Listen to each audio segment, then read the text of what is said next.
that is the case.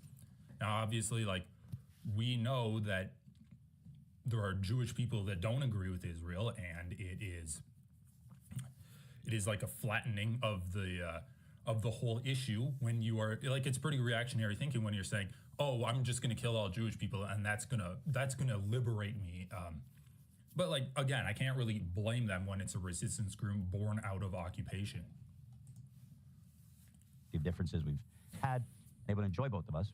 If you decide you can't watch, understand, love you, know that processing things that are happening in the news is extraordinarily difficult. I will not judge anybody for walking away. Perhaps at this point in time, it's better for both of us if you do decide to do that. However, that being said, I do hope you listen to my presentation before deciding to depart. But once again, this is something in my heart that I feel I must communicate, and so that is what I'm doing. And I also want to say to everyone who's expressed their support to me over the past 2 days, I am extremely grateful. Thank you. There was a point when I felt like literally nobody supported me, and it was just my own community was like felt gaslighting me and just completely. Yeah, I remember when Destiny like thought Turkey was Palestine, shitting on my beliefs. However, there was a very hopeful push towards some more healthy discourse that I felt encouraged by, and I want to thank the people. 420, y'all, let's go. Thank you. Yeah. Also, want to say to Hassan, that's pretty exciting stuff. I appreciate all the times you've defended me from your community. I know I'm not one to hold someone responsible for what their fans do, as you probably know that our audience does crazy shit. However, I do think that while you tell everybody to leave me alone or whatever it is you say, that's your rhetoric, your tone, the way you carry yourself on this topic is the reason why I'm being harassed by so many people online, a large part of your audience. So let's start from the beginning. There's an album of the story. Okay, so I just need to comment on that. He says that Hassan does tell his fans in his communities to not harass Ethan, but the rhetoric, Hassan's rhetoric, Hassan's tone, and the way Hassan carries himself on the issue is what's causing Ethan to get harassed, which I think that's just so funny. It's not what Ethan's saying. It's not him making fun of the way, or like, it's not him commenting callously on the way that Aaron Bushnell like self-immolated in protest against genocide. It's not Ethan saying that he does defend Israel, even though Israel's doing a genocide. It's the way that Hassan carries himself. Even though Hassan will ban any kind of anti-Semitism in his chat, he will consistently say that you should not go and harass Ethan. And he's defended Ethan this entire time. Like, he hasn't even really said anything bad against Ethan, but it's the way that he carries himself, which is somehow giving the idea to his fans to hone in and target Ethan. Like, there's no other Zionist that his fans would target before you. It's specifically to you. Ethan's just extremely self-centered in this situation. I've said before, I'll say it again, he has a massive ego, and he's just looking for a source for all of the hatred that he's getting in his comments, not realizing that it's like his own rhetoric. It's the way that he carries himself that's causing people to criticize him. Just to catch you guys up to date, this started with this tweet I saw. By the way, I pulled this last night just to see where it was at. When I posted it, had like 30,000 likes. It says 90,000 likes, 2 million views. I never heard of this guy, but, or no, it's from, first of all, Comrade Casey. Yeah, that Comrade Casey, the guy who is a fucking absolute creepy weirdo who was posting Hamas simping shit via love. It was so weird. This dude, anyway, you guys remember that whole thing. He typed in and said, please stop talking about me. And while continuing to talk about me. Very good. And again, I'd also like to wonder, what the fuck is it exactly I've said or done to like belong in this image? I know what you're saying, right? What have I done? I continually ask myself, why am I being held up with these group of people? Okay, so chat, I feel like I have a few people that have watched the H3 podcast before. So this is my exposure to Ethan. He had that whole like Leftovers. I watched Leftovers. I watched that interview he had with Hassan that he kind of did like where he was crying and he left and he was talking about like from the river to the sea and why that's anti-Semitic. And then I started covering this when he was criticizing Hassan again, like a month ago. Beginning capture. Between that time, between like November 2023 and October 2024, what did Ethan do that got him criticized? Was it just him criticizing Aaron Bushnell? Was it just him having that conversation with Hassan and like the fallout from there? Or was there were there other jabs that he did at Hassan? Lock it down, Charlie. I know he said he was like making Instagram stories jabbing at Hassan. I don't have like a readily easy way to access those old Instagram stories and see what he's actually saying. So it's kind of why I'm like pulling the chat. Anything?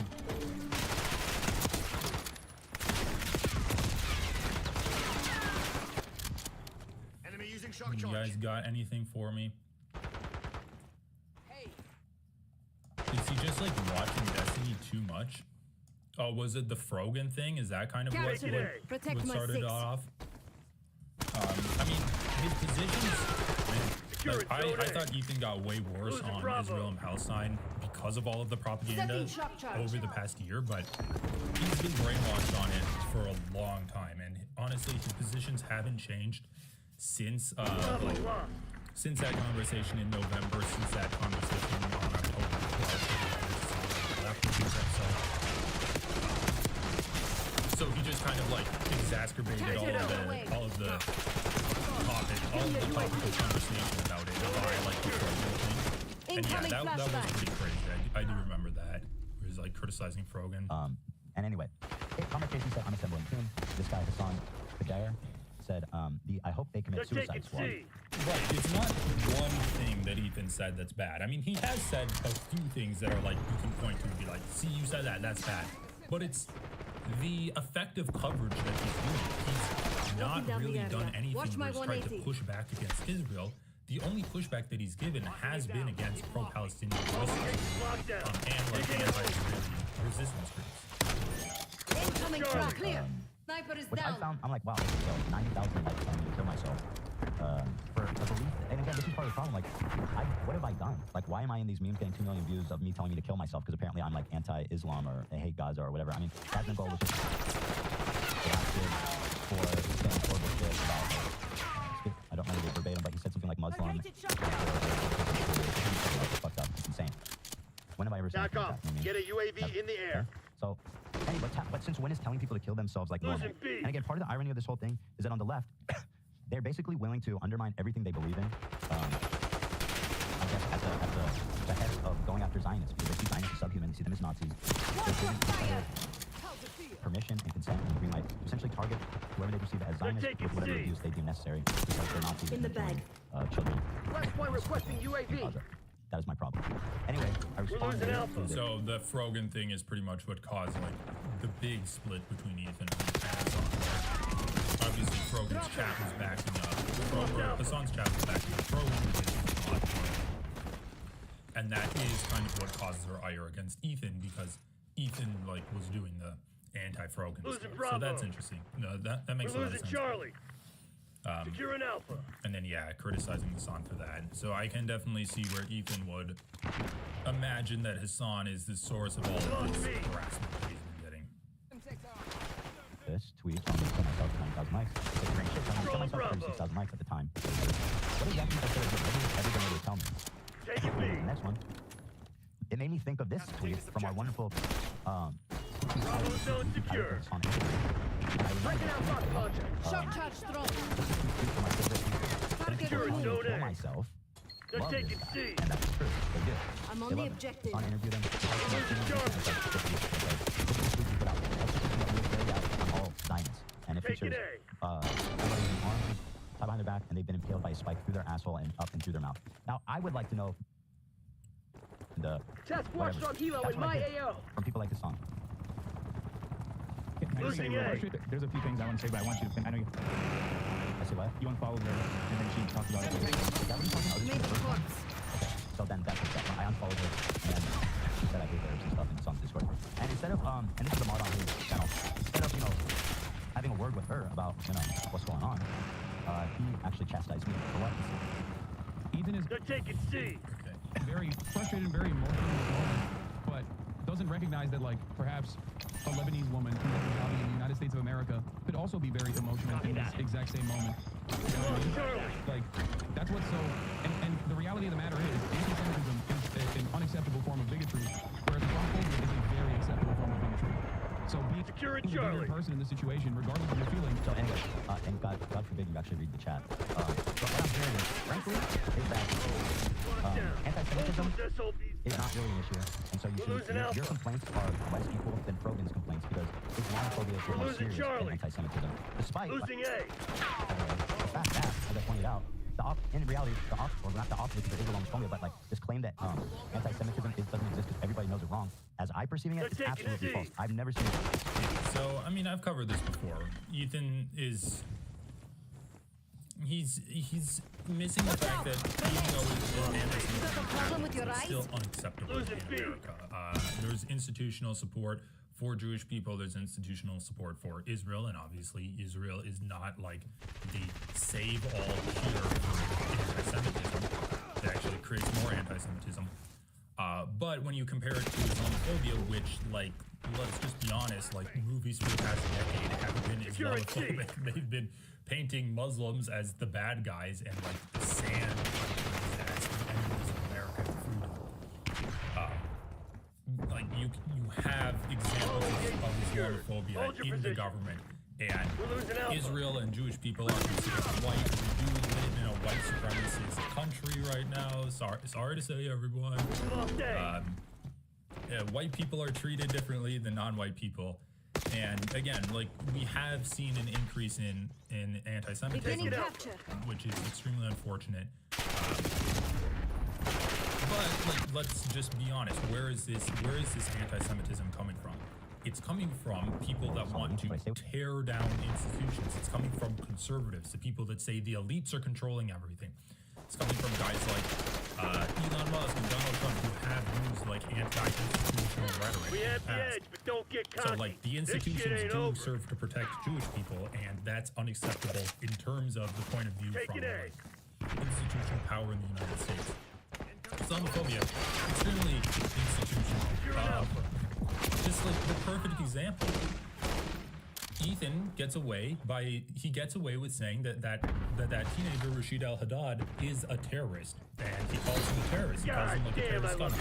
But if anyone says that Hila is a terrorist, that's unacceptable to Ethan. That gets like a Fox News article written up about interviewing Rashid al-Haddad, but not when you have a Israeli veteran or an American veteran. 5 kills, there's your bar. It's a low one.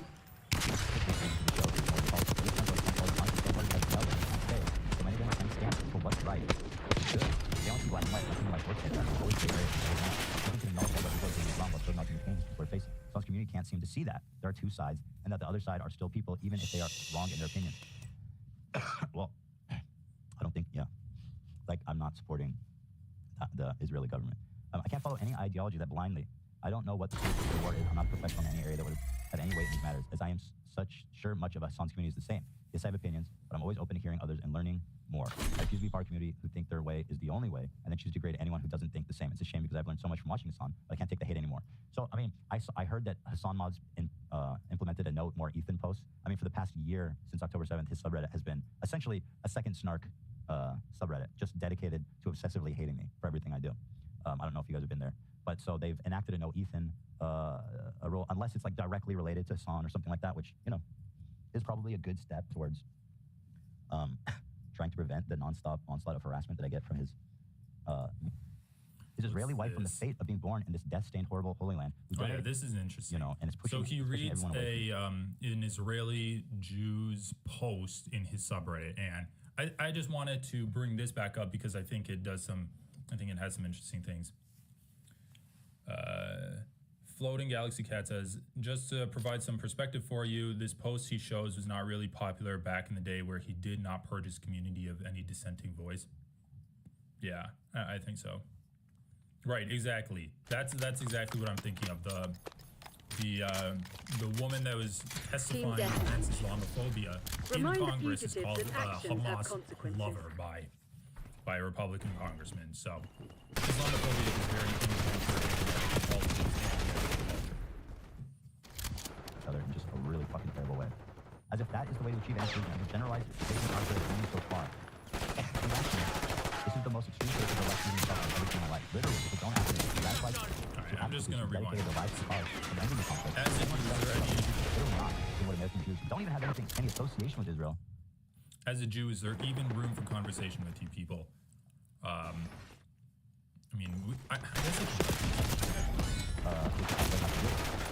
Like, I get the fuck Israel saying.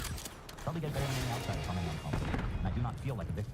But the fact that even someone like you is generalized under the same sentiment brings up a big question. Do people who conduct support this sort of behavior even care about the conflict's resolution?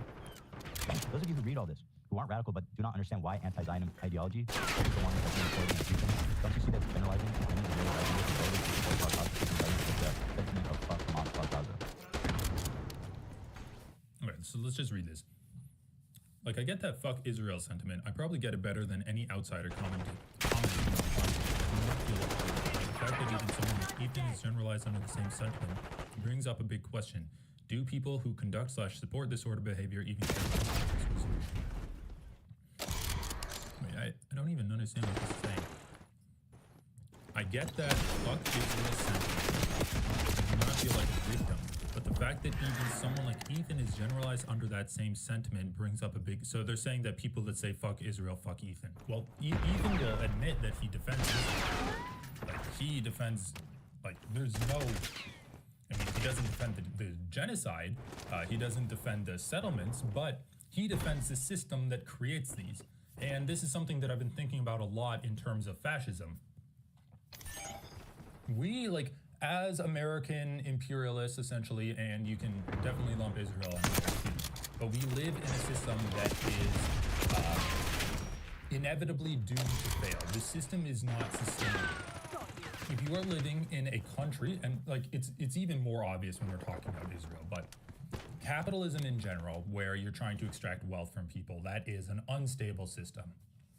Israel, where you are living in an ethno-state, that's an unstable system.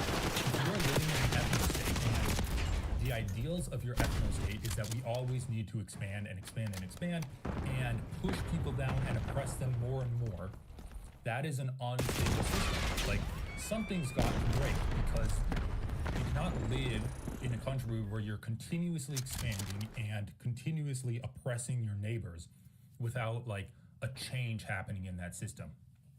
Either you eventually stop expanding and stop oppressing people, or you do that way further and way harder. But like, if you're living in a system kind of like Russia, right, where if you do not want a hostile person at your doorstep, you're going to want even more and more pressure to get rid of them. So that's what Israel has chosen option B. Their option B is we need to decide that's at the doorstep right now. Option A would be saying, okay, well, let's stop expanding, stop the apartheid state, and give everyone equal rights. Treat them like we would actually treat ourselves, treat them like equals. So, Ethan is saying, I don't want to keep expanding, but I want to keep the apartheid system in place. Well, the apartheid system demands expansion. It demands oppression of people. That's like what the apartheid system is. And Ethan isn't recognizing that. And so when you're saying fuck Israel, and Ethan says, well, I defend Israel. I don't defend the genocide. I don't defend the expansions, but I defend Israel as it is conception.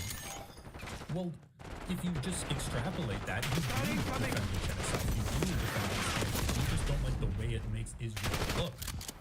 This is an optics thing for Ethan. It's not him actually trying to materially change the conditions of Palestinians or Israelis living in that area. Because he isn't able to reckon with that. And so when this guy says, the fact that even someone like Ethan is generalized under that same sentiment brings up a big question. Do people who conduct / support this sort of behavior even care about the conflict's resolution? Well, if people are criticizing Ethan does not care about the conflict's resolution because he does support the power systems that created this conflict, then yes, people do want to cause a solution. If people were like, okay, well, Ethan says he supports Israel, but he's also against genocide, so let's just not criticize him at all. that is not pushing for a solution. But like this post actually gives me hope because people are recognizing the idea that if you defend Israel, that's not a pathway forward to peace. That's simply like wishing that the unstable system that Israel existed in before October 7th would remain that forever. That's like basically burying your head in the sand. Like what about the constant streams of videos and photos of 400,000 plus civilians demonstrating in Tel Aviv and across the country for a ceasefire? What about the 2 years leading up to October 7th where Israel was in constant government limbo because half the country keeps voting to have a non-ceasefire? Sound familiar, America? I mean, okay, I'm just gonna have to read these after Ethan does it. So, Watchdog here. those who read all this who aren't radical but do not understand why anti-Zionism ideology, such as the one that's being employed against Ethan. Those who read all this who aren't radical but do not understand why anti-Zionism ideology, such as the one that's being employed against Ethan. Don't you see that it is generalizing? It is as generalizing as any Israeli right-winger who voted and supports our godforsaken government with the sentiment of fuck Hamas, fuck God. It is so saying that calling Sniper working. employing anti-Zionism ideology against anything is as generalizing as any right-winger who generalizes. Wait. So, just someone who says fuck Gaza? I mean, no, Ethan's defended Israel. Ethan has spoken specifically about an ideology, and we're not advocating for Ethan to get wrong. We're advocating for him to change his opinion and get educated on it. So, no, I don't think it's the same as a racist person who wants to bomb Palestinians and then take over the land. Authorizing Hellstorm deploy. And then let's just read the next paragraph. Like, what about the constant streams of many videos and photos of 400,000 plus civilians demonstrating in Tel Aviv across the country? Good shoot. 3 targets destroyed. Okay, like that's great. Again, they're advocating for a ceasefire so they can get their hostages back. They're not advocating for an end to the apartheid state, but I will admit, like, advocating for a ceasefire is a great first step. What about the 2 years leading up? So, I don't know, this person is like emotionally posting. What they're saying doesn't really make any sense. But it's interesting to read because essentially Ethan endorses everything in here. Like, what about the constant streams of many videos and photos? Okay, so we read that. What about the 2 years leading up to October 7th where Israel was in constant governmental limbo because half the country keeps voting to have a Nazi in charge? Sound familiar to Americans? And half the country sees his win as the end of their lives as they know it, which literally did happen for a lot of people.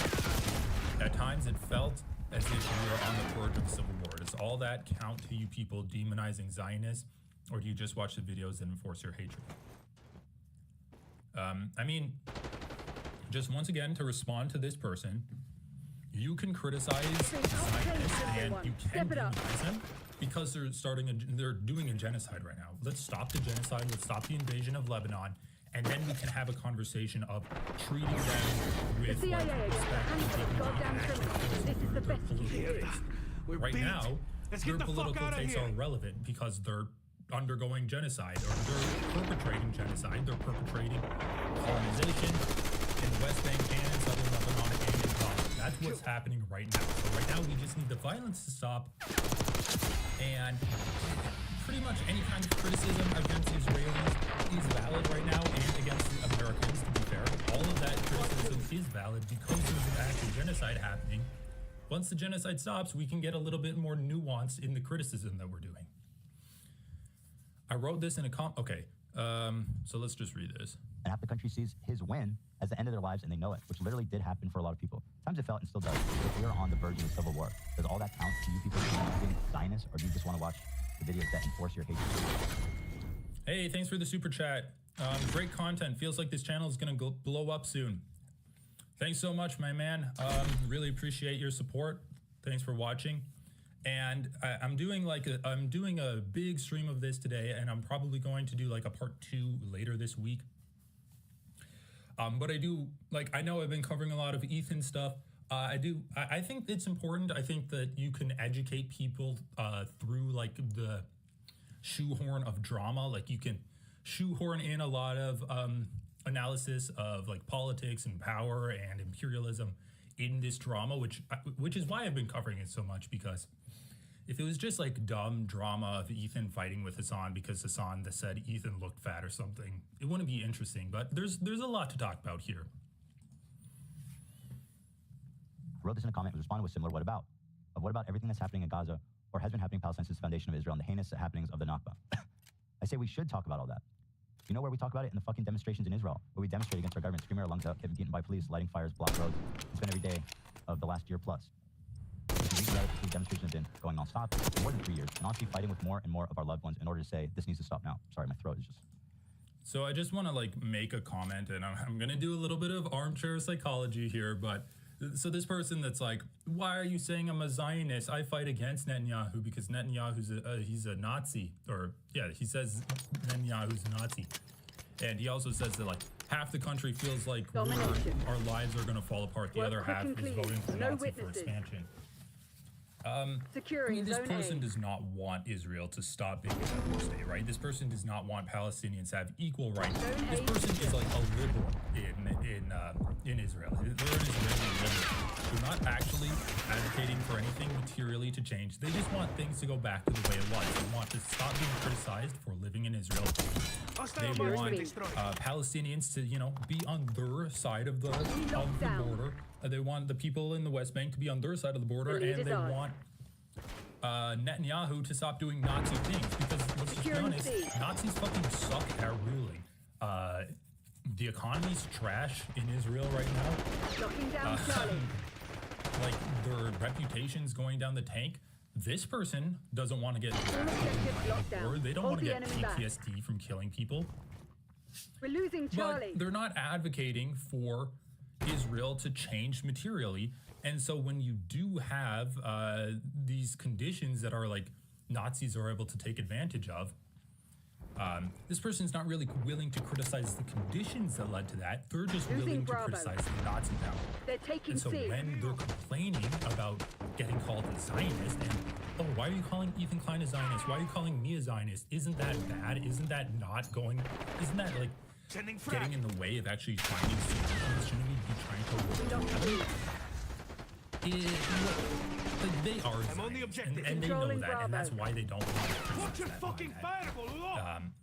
They want people to be like, oh, well, I understand you, I see you, I understand you, you don't like Netanyahu, you don't like groups that are like causing all of this ruckus that's making Israel look bad. You don't like that. I support you in that, King. That's what they want. But what they don't understand is that the system that they exist in, that they want to uphold, that they want to revert back to, did cause Netanyahu to, hold your positions. Gain prominence. It caused the Nazis to gain prominence, and it is a dehumanizing system. And I do see a lot of similarities between Netanyahu getting into power in like this apartheid state in Israel and Trump getting into power because of the instability of the capitalism system that we live in America.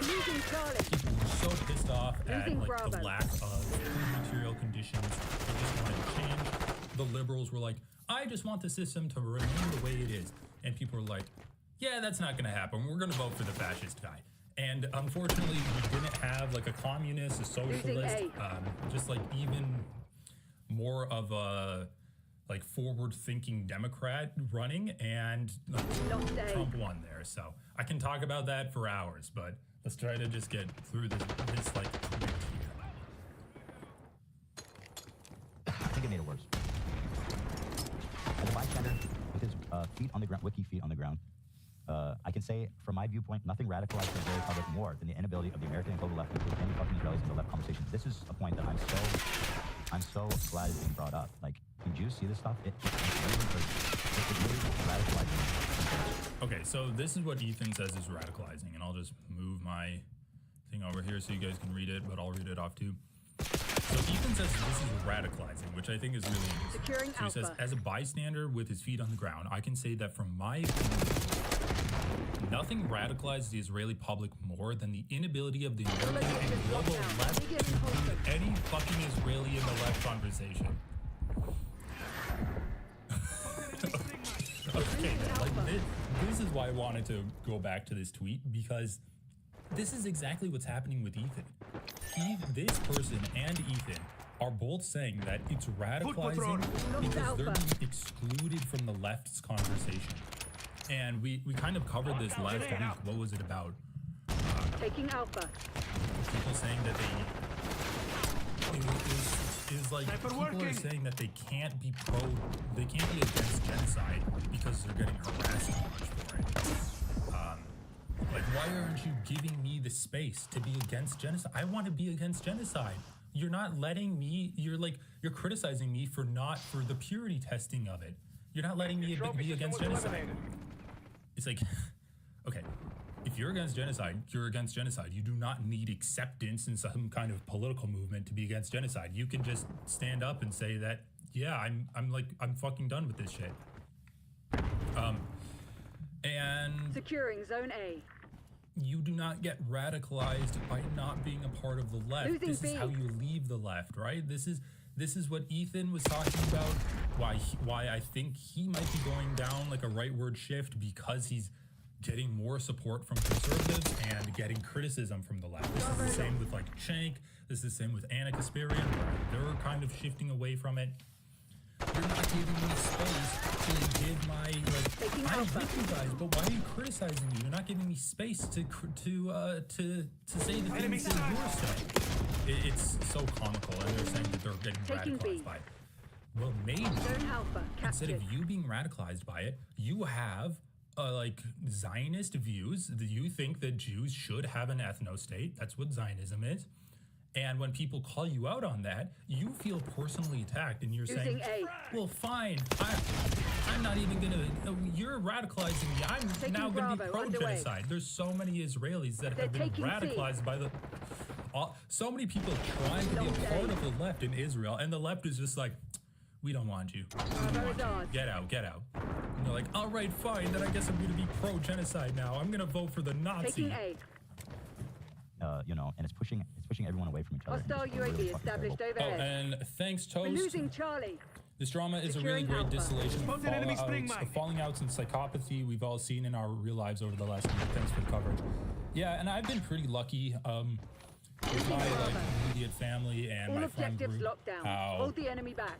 like I had a few friends, like honestly, on October 7th, I'm like, okay, this is colonization. Like on October 7th last year, I'm like, losing this is Alpha. just colonization. And I had a few friends that were like, I don't really see it like that. Like, isn't it just a terrorist attack, and we're trying to, Israel is responding to the terrorist attack? But I mean, Securing B. like a month later, they're like, okay, yeah, this is Lost colonization. Alpha. So I've been kind of lucky where I haven't had any personal fallouts.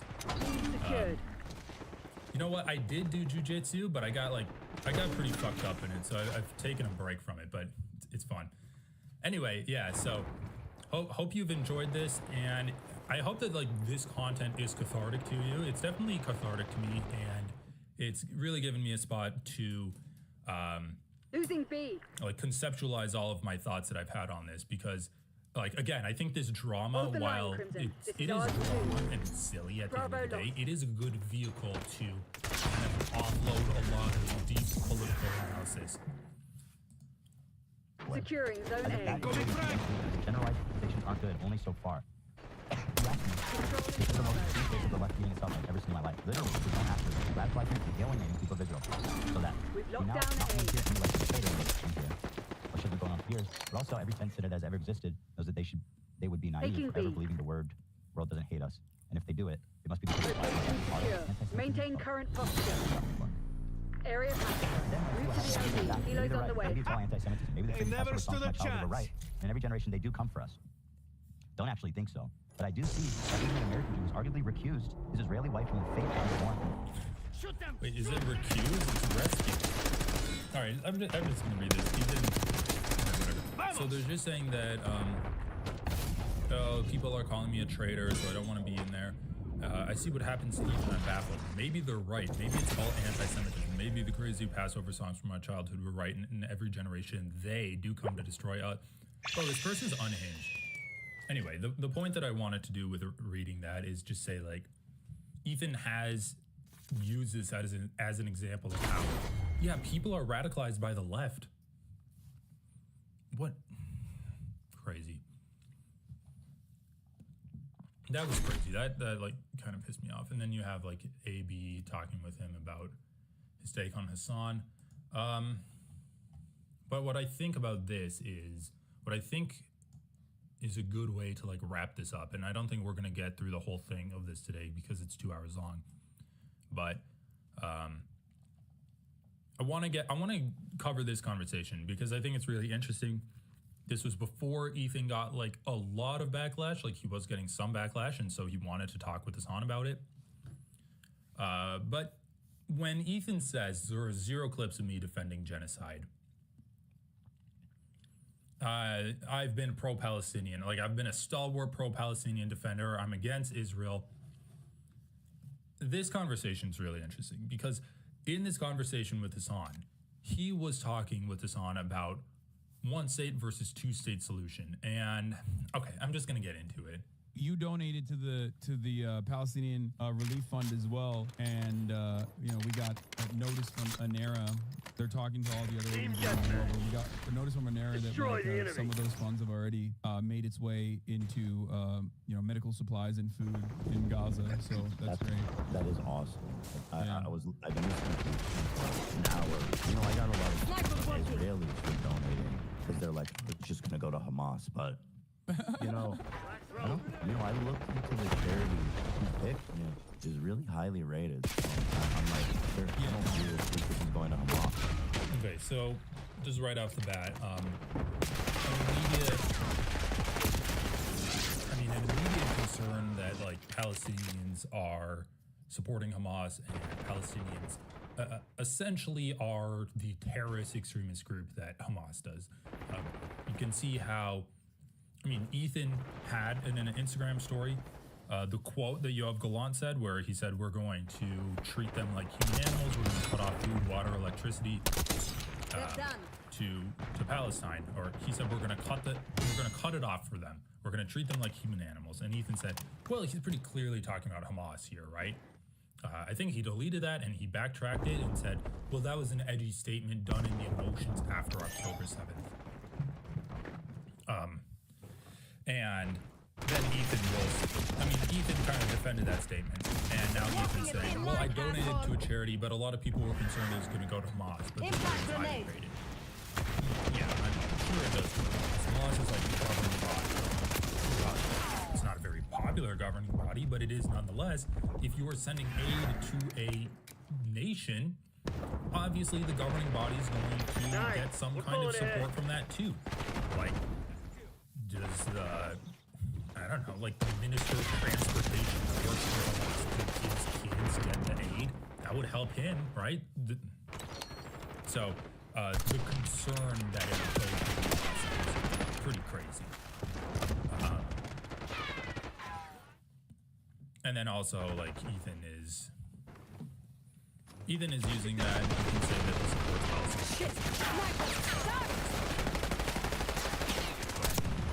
That isn't even getting in because of Israel. No way. You can't even make donations like through through like PayPal usually. Like it's already a very complicated process. Yeah, and I mean, what choice do you have? The people they need help. So fine. You just pick that option and hope that it's provided. But yeah, these are authorized. These are also authorized charities by the Israeli government. Oh, that's great. There you go. This shit ain't working. We've lost the advantage. Gaza without, obviously Israel allowing you to operate inside Gaza. So basically, I wanted to talk about specifically the 1-state versus 2-state solution. And my approach to this when talking about it is purely pragmatic, and I'm trying to be realistic. We got the lead. Our Now goals are hold aligned in that we want peace, a lasting peace, meaningful peace. You know, it seems like impossibly far away, but I do think there are certain starting points that we need to come from before standing out from there. one of them is usually you don't believe in a two-state solution. I'm I assuming. used to be. I used to believe in the I was an advocate for two-state solution, and I think like there are a lot of other people who also believe in two-state solutioners themselves that have changed their perspective dramatically over the course of the past couple of decades. Yeah, due to the settlements and the rapid expansion of settlements. I think obviously one of the person is a Iraqi Jew, famous Israeli scholar, part of the New Historians. First of all, I guess I'll say this. When talking about the two-state solution, I'll agree that there cannot be a meaningful negotiation here without, like, basically fully dismantling the settlements. And I would be in favor of offering restitution to the Palestinians that were that's paid out. But I do believe that that is what we do and agree. Constantly and maliciously being harassed online for being died. You think people who do that have any desire to... Okay, so why I wanted to pause there is because Ethan's talking about how he wants a two-state solution, and this is going to be something that we see a lot in this conversation.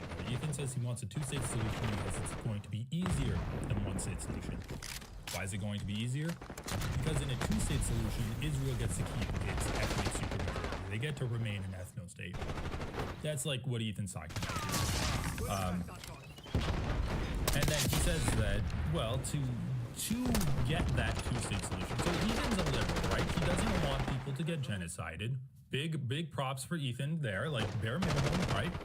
I am against genocide. Wow, great. But he wants to maintain the power structures that created that genocide, namely a colonial apartheid state. And he says that he doesn't want the colonial aspect to it, but he wants the apartheid state to remain the same. He wants the apartheid state to remain there.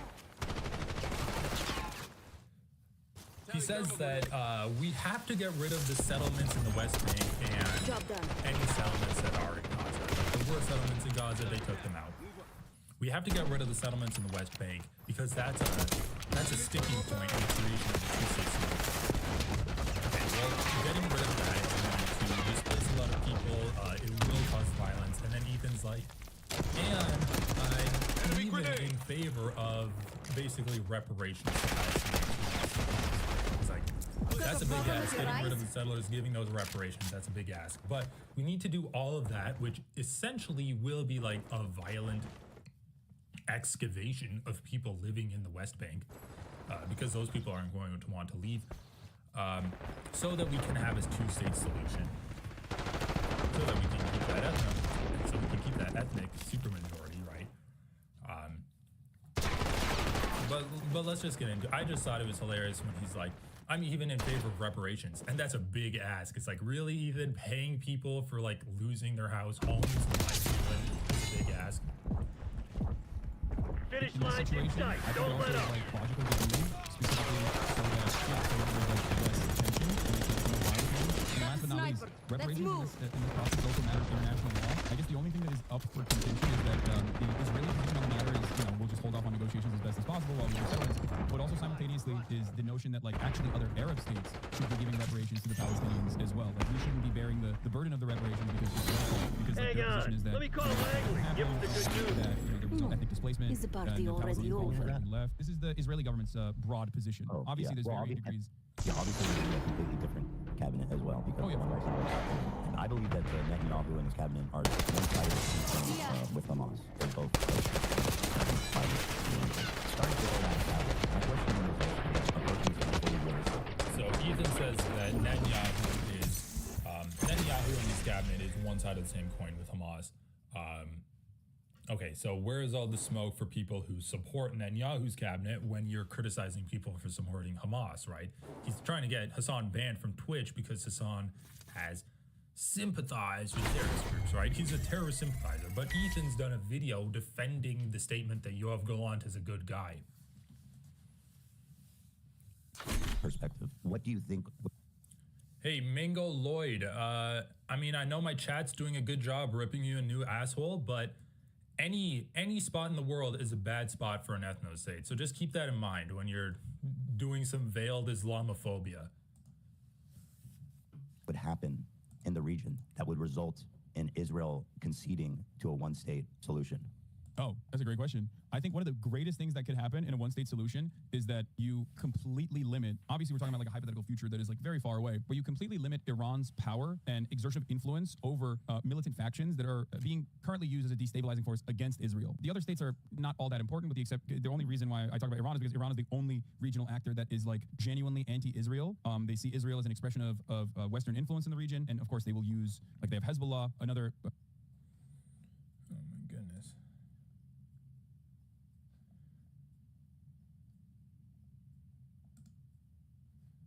Let's continue this.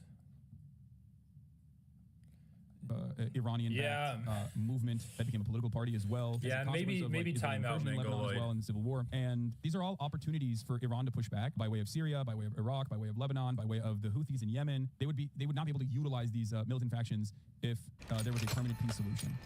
So I guess I'll ask the question again because I'm not sure Domination. if it was answered directly. But what do you Use of think could deadly happen force in has been some of the approved. regions that would result in a one-state Taking solution? Bravo I think underway. that the normalization agreements would continue with the Gulf nation states, and that Iran's influence over militant factions within Palestinian forces would be a necessity for their We've taken the lead. Stay on violent task. emancipatory efforts. And You're saying that continued B. normalization of relationship between Israel and neighboring countries. Giving us the lead. a lot of the UN countries are already basically Sniper threat American defused. states to begin with. Taking A. Egypt being a great I got example of this this. one. Like they are Controlling Bravo. Of help. Like we give Israel a lot of money. We talk about that all the time, but we give Taking Egypt even more Bravo money, underway. right? Like so Egypt is a great example of this. The UAE and Saudi Arabia, again, regional actors that have their own Securing personal interest in the Alpha. matter, but like they're not interested in. Yeah, so essentially what Hassan is saying is Taking just Alpha. treat Palestinians as real people and like treat Arab countries as real people. Don't try to fucking All invade zones are them. being locked down. Basically, don't be like an Taking A. unhinged imperialist state like what Israel currently is right now. That's essentially what Hassan is saying. And Ethan does Losing this. Charlie. Yeah, Ethan's just not listening. And Losing Ethan, A. this is why I say that Location Ethan secured. hides Hold your himself in position. ignorance. He uses ignorance as a shield. He will say that Lost A. a two-state solution is extremely hard to do, right? We got to get rid of the settlers. Keep it that way. We need to give Palestinians reparations. That's a really hard thing to do. But then he'll also say, well, a one-state solution is really hard to do too because Securing Alpha. there's no way that we Losing can Bravo. get relations normalized between Israel and Palestinians and Israel and like the people that are around them. It's like, okay, Ethan, if the point of you coming on and talking with Hassan is to Break say it out, a rocket one-state launcher. solution is impossible to have and a two-state solution is impossible to have, then what are you advocating for? Like, you're not saying anything. And he's doing this effectively because he is a liberal and he's like, yeah, I just think that like advocating against Israel is anti-Semitic in general. So we should just kind of like, it's like that line from, yeah, it's that line from American Psycho where he's like, cool it with the anti-Semitism, bro. It's like that. That's basically what Securing Ethan's doing. Zone A. Hey, cool it with the anti-Semitism.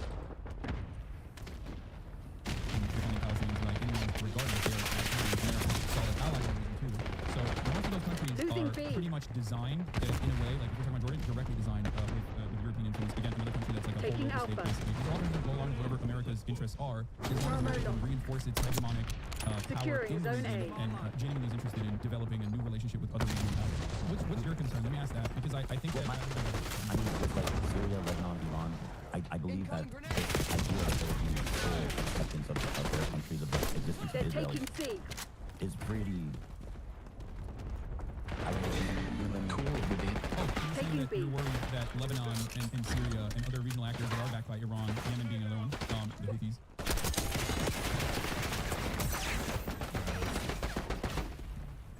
Bravo zone secure. Cool it with the anti-Semitic. Eyes on enemy thermal. Losing Bravo. The anti-Semitic remarks. That's Ethan's advocacy against Enemy UAV inbound. I know what you're here. Cool with the anti-Semitic remarks. Would not accept the Israeli state if Palestinians were absorbed into it, and it would be a similar state with Palestinians being occupied. But it's not that. There would need to be some meaningful and something we've never seen happen in that region ever before Israel would say, okay, we're going to dissolve our state. My concern is that people that say they want a one state are basically in a non-starter conversation. It's unproductive almost. I find it so unlikely to happen. The other issue is like, so... Can I real quick before we move on from that? So, there already is a one state. Like, the way I see it, the actual legitimate reason as to why I don't think it's two-state any longer is because there is a one state, right? And that one state is an apartheid state. It's a constant Israeli occupation in the West Bank and constant control over Gaza. There's been demonstrable failure for Israeli security, obviously. You and I agree on that. But my solution, basically, when I say I want one state, is essentially going to moral to the apartheid. So that Palestinians can have, like dignity, have autonomy, and participate in a secular democratic process. But the alternative is, the way I see it is like, is it a one state that is an apartheid, or is it a one state that doesn't Enemy care have package above. You're saying it could still be the state of Israel. I don't care what it's called. I have no interest in discussing that. I care more about like human beings that live there. You know, it's like this idea that of Israel normalizing relations with all of their neighbors is just like, when can that ever happen? And we don't have a conversation like all about the best towards the peace for both. That just doesn't seem like. And here's another one. If you were to remove all the checkpoints and walls and barriers and blockades and all that stuff, do you? And again, I'm not saying it's right or wrong. I'm just coming at it from a very pragmatic perspective. Do you think there would be more or less violence against Israelis? Taking A. I'm sorry. In a one state, Hostile shooter. So this is Ethan essentially running defense for Sniper threat defused. Israel's ethno-state. So he's saying that, oh well, if we added Palestine into Israel, Enemy maneuver. would it still be called Israel? Like, do you want Israel to go? And so I'm like, I don't care. I just think that we should have equal rights for everyone in the region. And then Ethan will try to another way. Well, if we stop oppressing Palestinians, we get more violence against Israelis. And so I was like, well, yeah, you would. I mean, there's violence already, and you are suppressing them. My name is James. That's my first name. I'm just gonna fast forward this a little bit. Securing Alpha. Let's just go here. That stuff. Do you? And again, I'm not saying it's right or wrong. I'm just coming at it from a very pragmatic Hostile marksman perspective. Do destroyed. you think there would be more or less violence against Alpha Israelis? secure. Wait, I'm sorry. In a one state solution, you think Taking there's more or less Bravo, violence against Israelis? underway. Is that what you said? I mean, that's not exactly what I said, but it's I think the grand scheme of things, We're it would losing be less. Alpha. Where am I coming from this? Why am I saying this? Well, because there are good examples of an apartheid state, obviously, South Africa, as a matter of fact. But also, on top of that, one thing I want to go back. Yeah, I like that. I like that idea. Just call it Israel and Palestine. So like Israel's allies, but Israel's like regional enemies are a constant threat, right? Well, they can't be a constant threat. The constant eliminates like one internal faction that is an ever-present danger. And You're telling me if we were to lift the blockade and the wall around Gaza today, there wouldn't be more violence? Losing Bravo. I 1000% look to what has happened in the past throughout history And I mean, just to comment more on this, this is extremely reactionary thinking from Ethan Klein here. He does not understand where the violence is coming from. As we said before, this unstable system of an ethno-state apartheid Securing is Charlie. causing resistance groups to losing Alpha. resist, and that resistance comes in the form of violence a lot of the time. So Ethan does not understand where violence is coming from. Why do I say this is Losing reactionary A. thinking? He's not using like political analysis to understand like why people are violent. He is just kind of, and if you're not willing, so if Ethan is not like able to understand that oppression and apartheid causes violence, then where does he think the violence Locking is down coming from? all zones. Like, where do people? Why does he think the people in Palestine are so violent? Going on. He apparently Controlling can't Bravo. understand that they're violent because of Israel's violence that they do on them. Taking the shot. And they're like literally resisting Sniper threat occupying defused. force. He can't understand that. And so the only real alternative is they're just inherently more violent. Or even if we're not going to go that far, they are taught to Taking be all more zones. violent, which is basically the same thing as inherently more violent, right?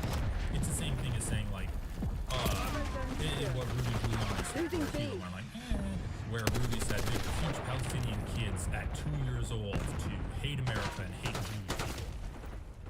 Ethan would kind of agree with that too. Like he was going, he's kind of got a point, right? Like they do teach them that, and they're not saying they're inherently more violent, but it's just this culture of violence. Hostile marksman destroyed.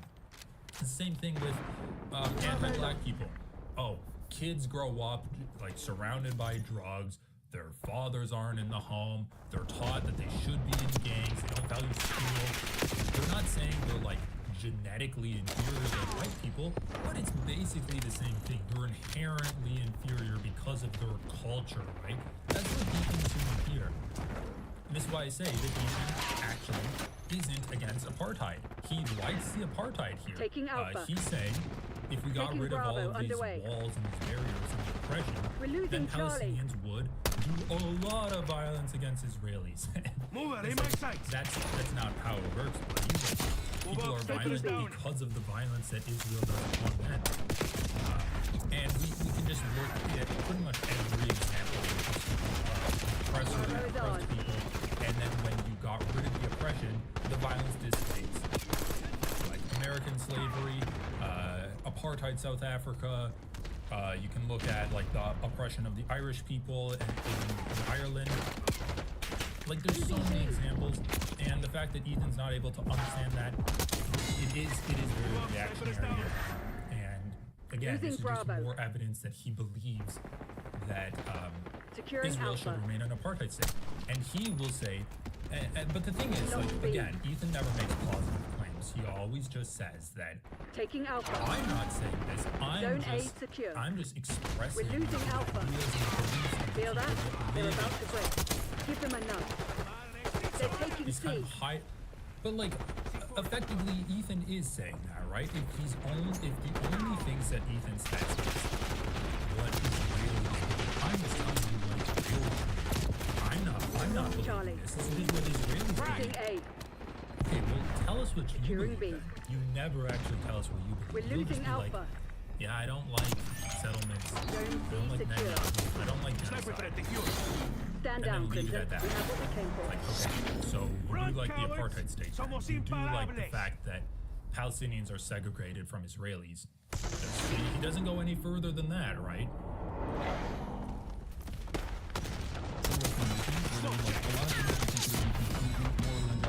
That restoration process often will lead, almost always, historically led to less violence than the violence of the maintenance of this process. I don't know how useful it is to compare it to like other situations because it does have a lot of unique things. For example, I mean, the government in charge of Hamas is singularly. I don't know how useful it is to compare it to other situations. Wow, dude. I mean, you don't understand, Hassan. Palestinians are uniquely inferior than pretty much every other resistance group. Why are you comparing it to Native Americans? Why are you comparing it to black people in slavery? There's no comparisons allowed in this situation. Dedicated to destroying Israel and killing Israelis. So how I just don't understand how you can say that removing the wall would result in less violence. Because Hamas itself is a mere expression and simply one militant faction amongst the sea of Palestinians, 5 million of them living under the occupation, under the apartheid regime. I know there's a ton of peaceful Palestinians, the vast majority, but there's also a lot of Hamas. Yeah, no. So if you're an Israeli and you see someone saying we need a one state, that's the only solution. The Israelis are going to see, okay, we're going to remove our walls, we're going to remove our checkpoints, and it's going to be suicide bombs in our cafes and buses again. So again, this is like more liberalism, more liberal like apartheid shit from Ethan here, where he's saying, well, I know there's a lot of like peace-loving Palestinians, but there's also a lot of Hamas Palestinians, and I mean, he'll when pushed on this, he'll retreat back to, I'm just saying the Israeli perspective, but you know, he's bringing it up on his own accord. He's had these thoughts before. He's expressing these thoughts that he's having. He's not saying, well, Israel would say there's a lot of Hamas, right? He's the one doing it, and essentially what he's saying, well, there's good Palestinians. There's like the perfect victim type of Palestinians, but then there's also the imperfect victim Palestinians that have resisted against Israel. So if we get rid of oppression, then those guys that were violent in the past because of the oppression are going to be violent again. Just extremely reactionary thinking. And again, Ethan's main issue here is that he's like, we do not have the perfect victim of Palestinians that we can rise up. And whenever you are interviewing like a Yemeni teenager, whenever you are playing Houthi music videos, you are not being the perfect pro-Palestinian voice. Okay, if you are advocating for a group of people that the American government is genociding, people are always going to criticize you no matter what. So, matter of days. Well, with the walls and checkpoints, October 7th still happened, right? So it's more of a matter of like whether the ceasefires have worked successfully, and usually the ceasefire process is, even though it is led by Hamas on the Palestinian front, is still relatively successul. That's one thing. But I do think that comparing this to other historical events is important because, I mean, chattel slavery was truly a continued form of unimaginable, untold amounts of genocidal struggle, where African people were ripped away from their homes. You know the stories. But then in the Reconstruction process, there was a similar fear that what if black people that were now newly freed would turn around and treat white people in the same way that we had historically treated them. No such thing actually occurred in that process. And as a matter of fact, the real violence that came after that was conducted by the KKK, a desperate attempt to restore the racial. So one thing that Hassan's saying here that I mean, I agree with it, of course, but one thing that I would add, for me personally, I really fucking hate it when liberal groups, like specifically the media, because they're the ones that are talking about it, when liberal media tries to whitewash resistance groups from the past, like historical resistance groups. So one example that comes to mind, I mean, obviously you can talk about how there were some violent uprisings for slavery. But does that mean that we should free slaves because they were violently resisting slavery? Does that mean that we should not free slaves? No, it's ridiculous. Like, obviously, the slavery is the system that caused the violence. It's not that the slaves were inherently inferior and they were just more violent. Same with Palestinians. And then one thing that really pissed me off is I was listening to NPR and they were doing a story on Palestinians resisting against Israel, and they were comparing Palestine, like Palestinians in Israel, to Jews in Germany.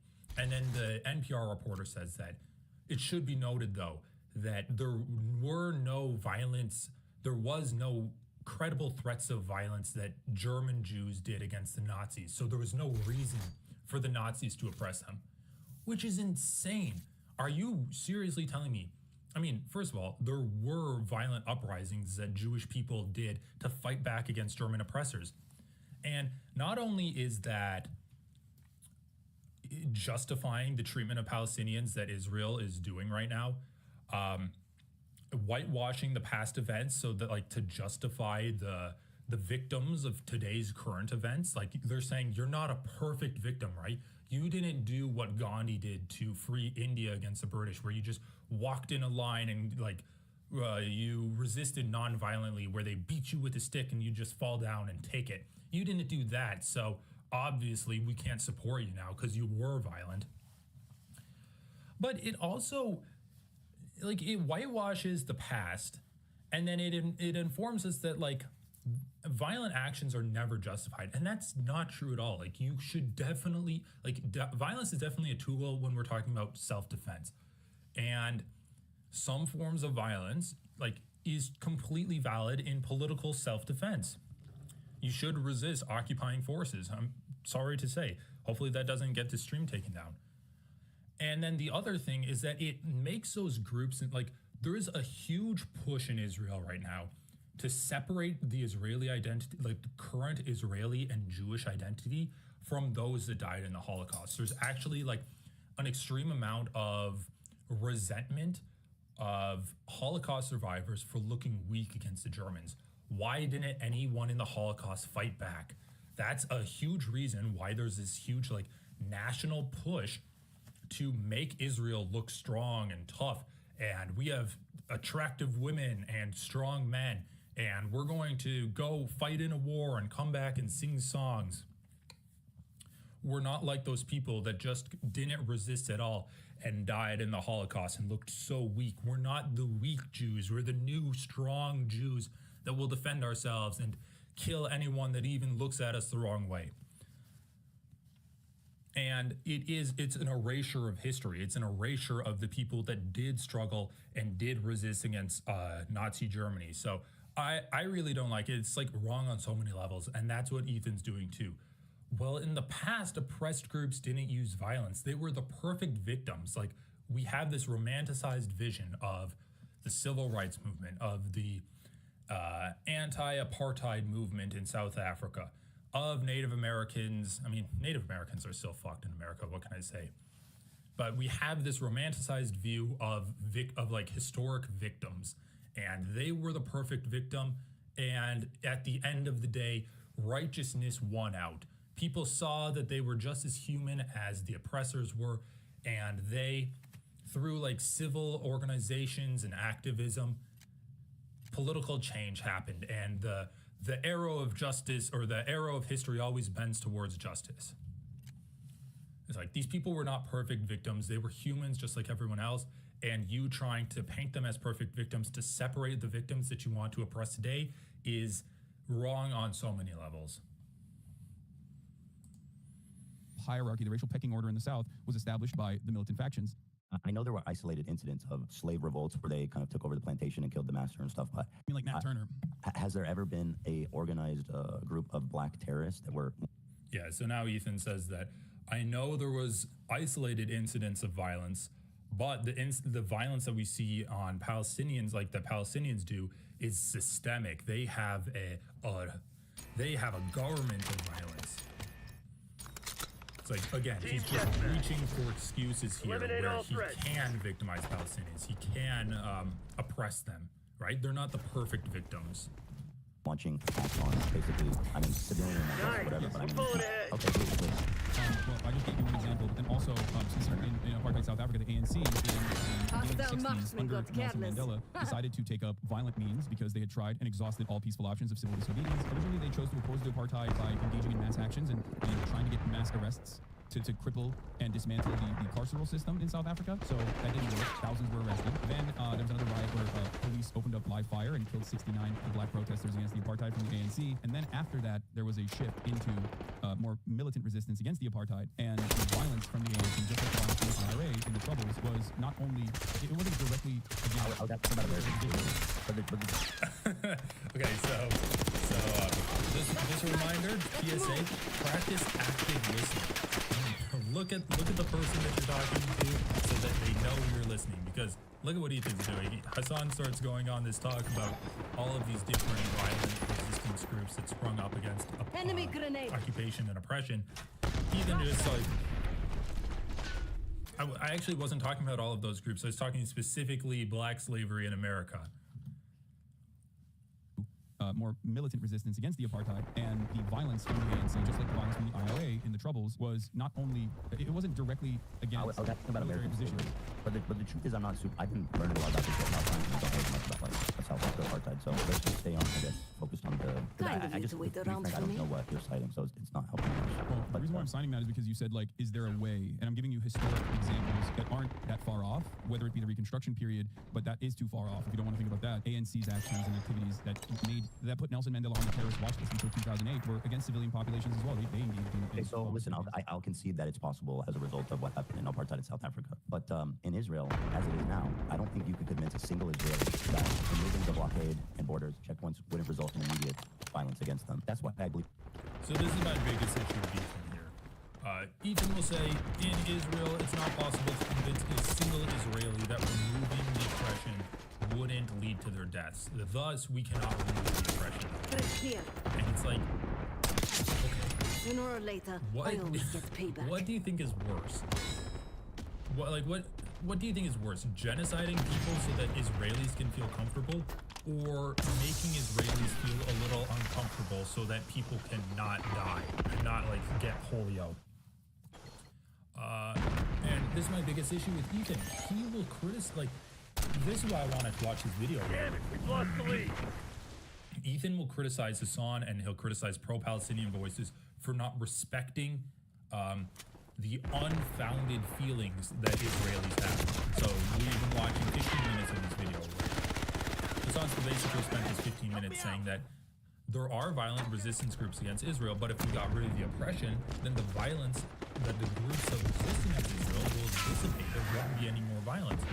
And Ethan will be like, okay, well, I agree with you. Like, he'll say, I guess he didn't say that. He says, I understand what you're saying. However, Israelis don't see it that way. Israelis are, let's just say that they're like, they're not logical in their fear of Palestine. And I think be a stretch, but I would hope Ethan agrees with that. That the fear that he's saying is Israelis have this fear of Palestinians, and he kind of agreed with Hassan. So I guess if you're following this logic, that would assume a lot. That would assume that Ethan is logical. But if you're going to follow the logic, then he would say that Israelis' fear of Palestinians is illogical. And then he's saying that, like, well, the fear is here. You're advocating here. Let's try to move your advocation for Palestinian rights to meet their fear. It's like, okay, or you can move the fucking Israeli fear and try to have them see Palestinians as real human beings.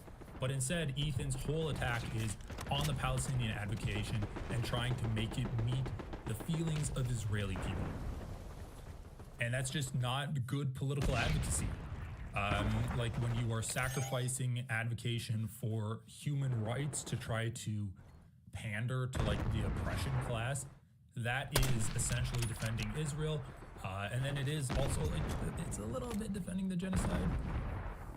It's a non-starter. I don't think you'll ever convince Israel to basically dissolve their state and remake it as one state. I just don't think Israel would ever do that, ever. I don't disagree with you. It would never happen. Besides, the only way that would happen is beside force, which is why I ask, what could lead to Israel willingly dissolving its country and creating a one state country, short of just annihilating massive amounts of Israel in an all-out war. I don't see any other. So he's saying, I don't see any other way. It's like you cannot convince them that it would be in their best interest. And yeah, I just want... Right, exactly. Honestly, good point, Mangaloid. Just two-state it until the next war. Like, that's what would happen. If you did a two-state solution, there would just be another war. And that's honestly what Ethan is advocating for, because, again, he is a believer in the apartheid state of Israel. He does essentially just want to kick the can down the road and say, let's have a two-state solution for now. It's the easiest. It's not the easiest, but it allows him to keep his apartheid state that he loves. And let's just like maintain this unstable position that we're living in as Israelis in an apartheid state that does have this expansionist tendency to like literally its constitution. The way to do it. No, the way to do that, the enforcement mechanism would be international pressure, but most importantly, the number one most important part of the play here, the United States of America. Now, the reason why I talked about the ANC or South African apartheid is because Israel and South Africa were allies in that same time frame, and they relied on one another quite effectively during the Cold War as well. And also, I personally believe that Israel saw what happened during the South African apartheid and vowed not to repeat those mistakes in order to continue to be an ethno-state, a Jewish ethno-state, and maintain an apartheid structure in occupied areas. That's the reason why I think it's important to draw this parallel, and it's also important because that's how international pressure works in that situation. It's a very successful and very recent example of with international pressure, specifically with American sanctions. What's up? Do you think with international pressure, Israel would dissolve their country and create a one state?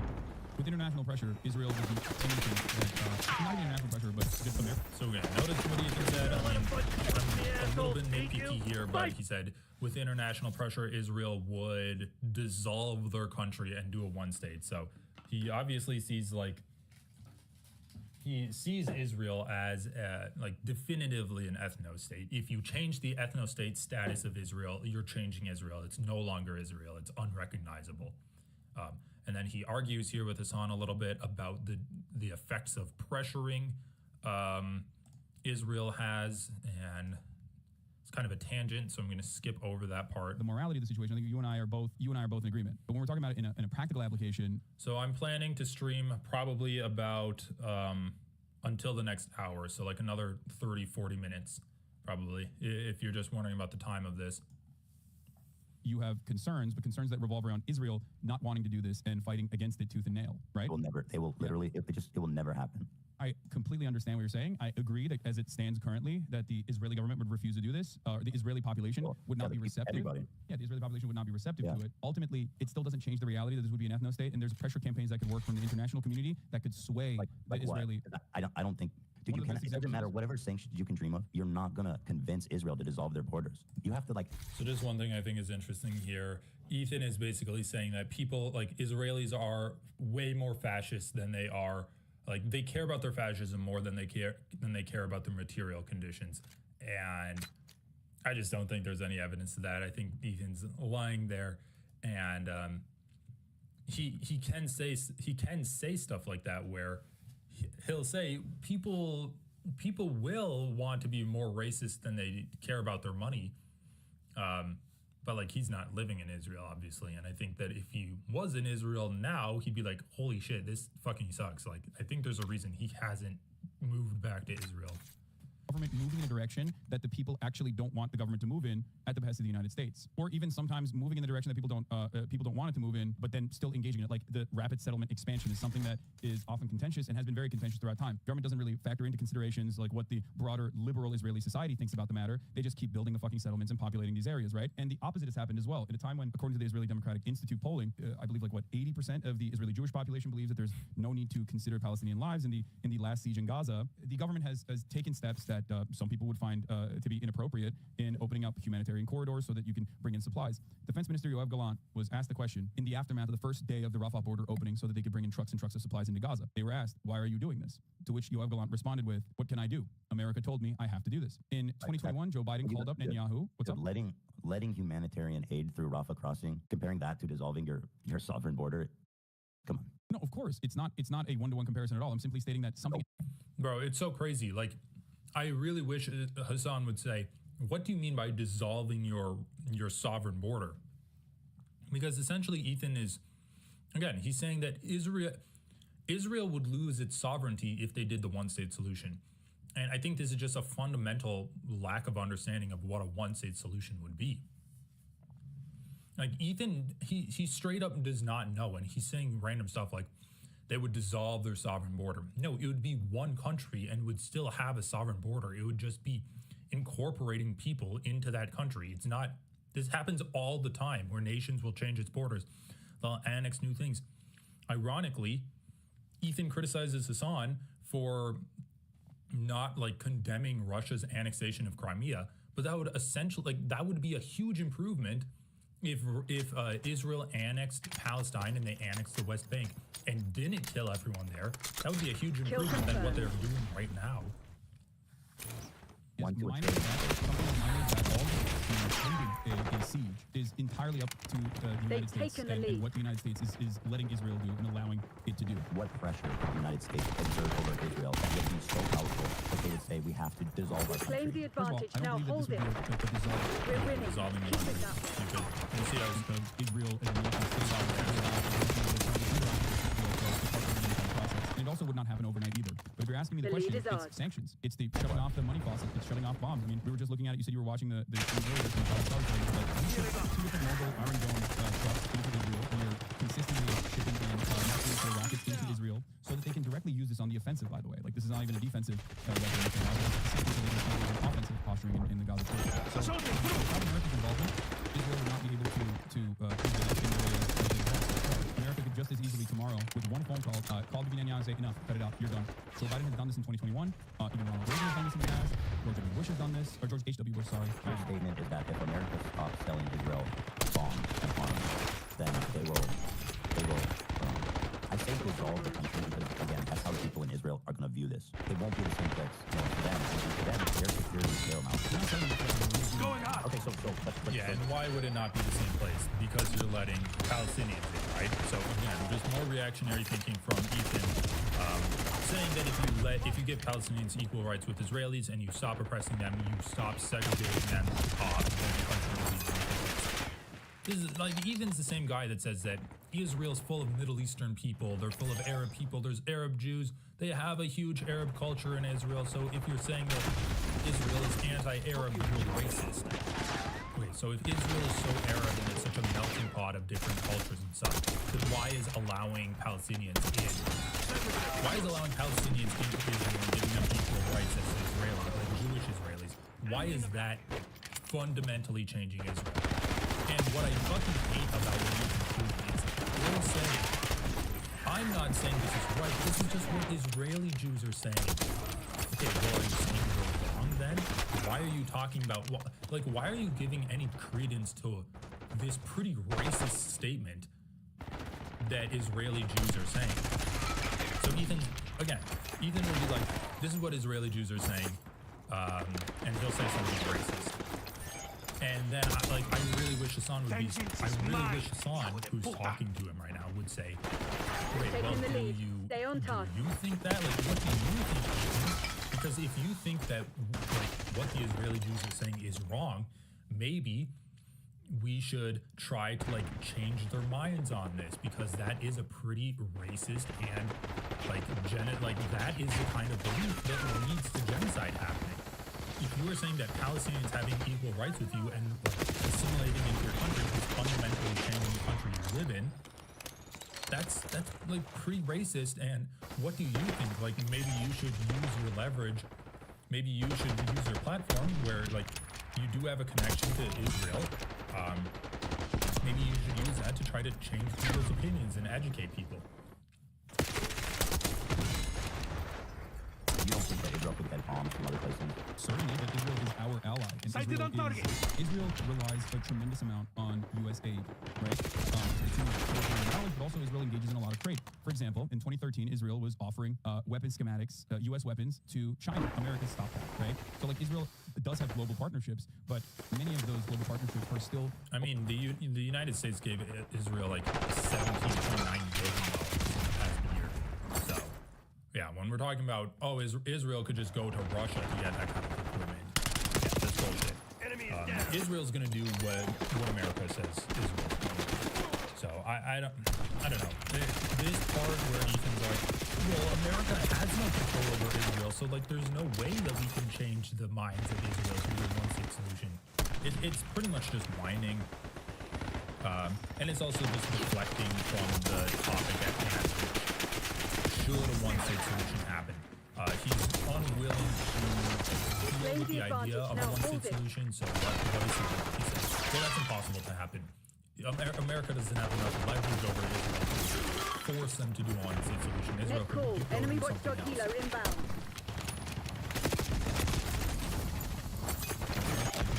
Roy, watchdog helo, to my grenade. And in America also uses Pegasus. So like it's not so it's almost always just like, hey guys, don't do that, and like finger wagging publicly while simultaneously helping Israel. America's influence over Israel is great, but I think Deploying RCXD. Israel was fighting to defend itself before America gave a fuck about the region. So I genuinely think that it will never happen. Even if America is like cutting your aid, this relationship is over unless you open the portal. Take out that watchdog helo. Falling behind. Before America, I knew it was and After the British were gone, after the Palestinian mandate, and the British said, fuck this, we won't deal with this shit. The Jews were fighting to defend themselves and Hostile watchdog helo in my sight. area from the very beginning with no help from anybody. That's true. They were shipping in weapons. Transportation, they were still shipping weapons. This is after British occupation. Take out that watchdog helo. But also, 1948. so talking about you to go Tactics aren't working. Find another way. It's irrelevant. Who cares who's helping Israel in 1948? Now America helps Israel. Like now Israel relies on America for all of its support. This is such a stupid conversation. And again, Ethan is pretty much just having this conversation to avoid the fact that it is not only the morally just thing to do, but it's like the utilitarian best thing. Like it's the easiest option to try to end the amount of death by having a one-state solution. And Ethan's just like completely ignoring it to have this irrelevant conversation of who supported Israel in 1948. And then he goes on to this topic of like, well, Egypt had a powerful military in 1948, and so Israel defended against that. Like, isn't that cool? Bro, who gives a fuck? That was 80 years ago. Underwhelming I don't effort. think they were a really good standing army at all. I think that the overarching... I don't know if you're talking about 1948 or if you're talking about 19... Yeah, now they're talking about Egypt. Like, I'm skipping past it. They're fucking crazy. They do believe that dissolving borders would be a second genocide. They believe that. All of them. Please, Hassan, just ask Ethan. I don't care what they believe. People can be wrong on this. What do you believe? Do you think they're right when they say that? Like, ultimately, this conversation is dumb. If the conversation is only going to consist of Ethan saying what Israelis believe, it is irrelevant what Israelis believe right now. What is the relevant thing right now? Stopping the genocide. That's the only thing that's relevant. And so, I mean, when Ethan's saying, if you call people Zionists, like some people consider themselves Zionists, but they're against the genocide, that's hurting their feelings. If you're pushing against Zionists, then that can hurt the feelings of people that are sensibly on your side, even though they're against genocide. It's like, Ethan, right now that doesn't matter. It does not matter about their feelings.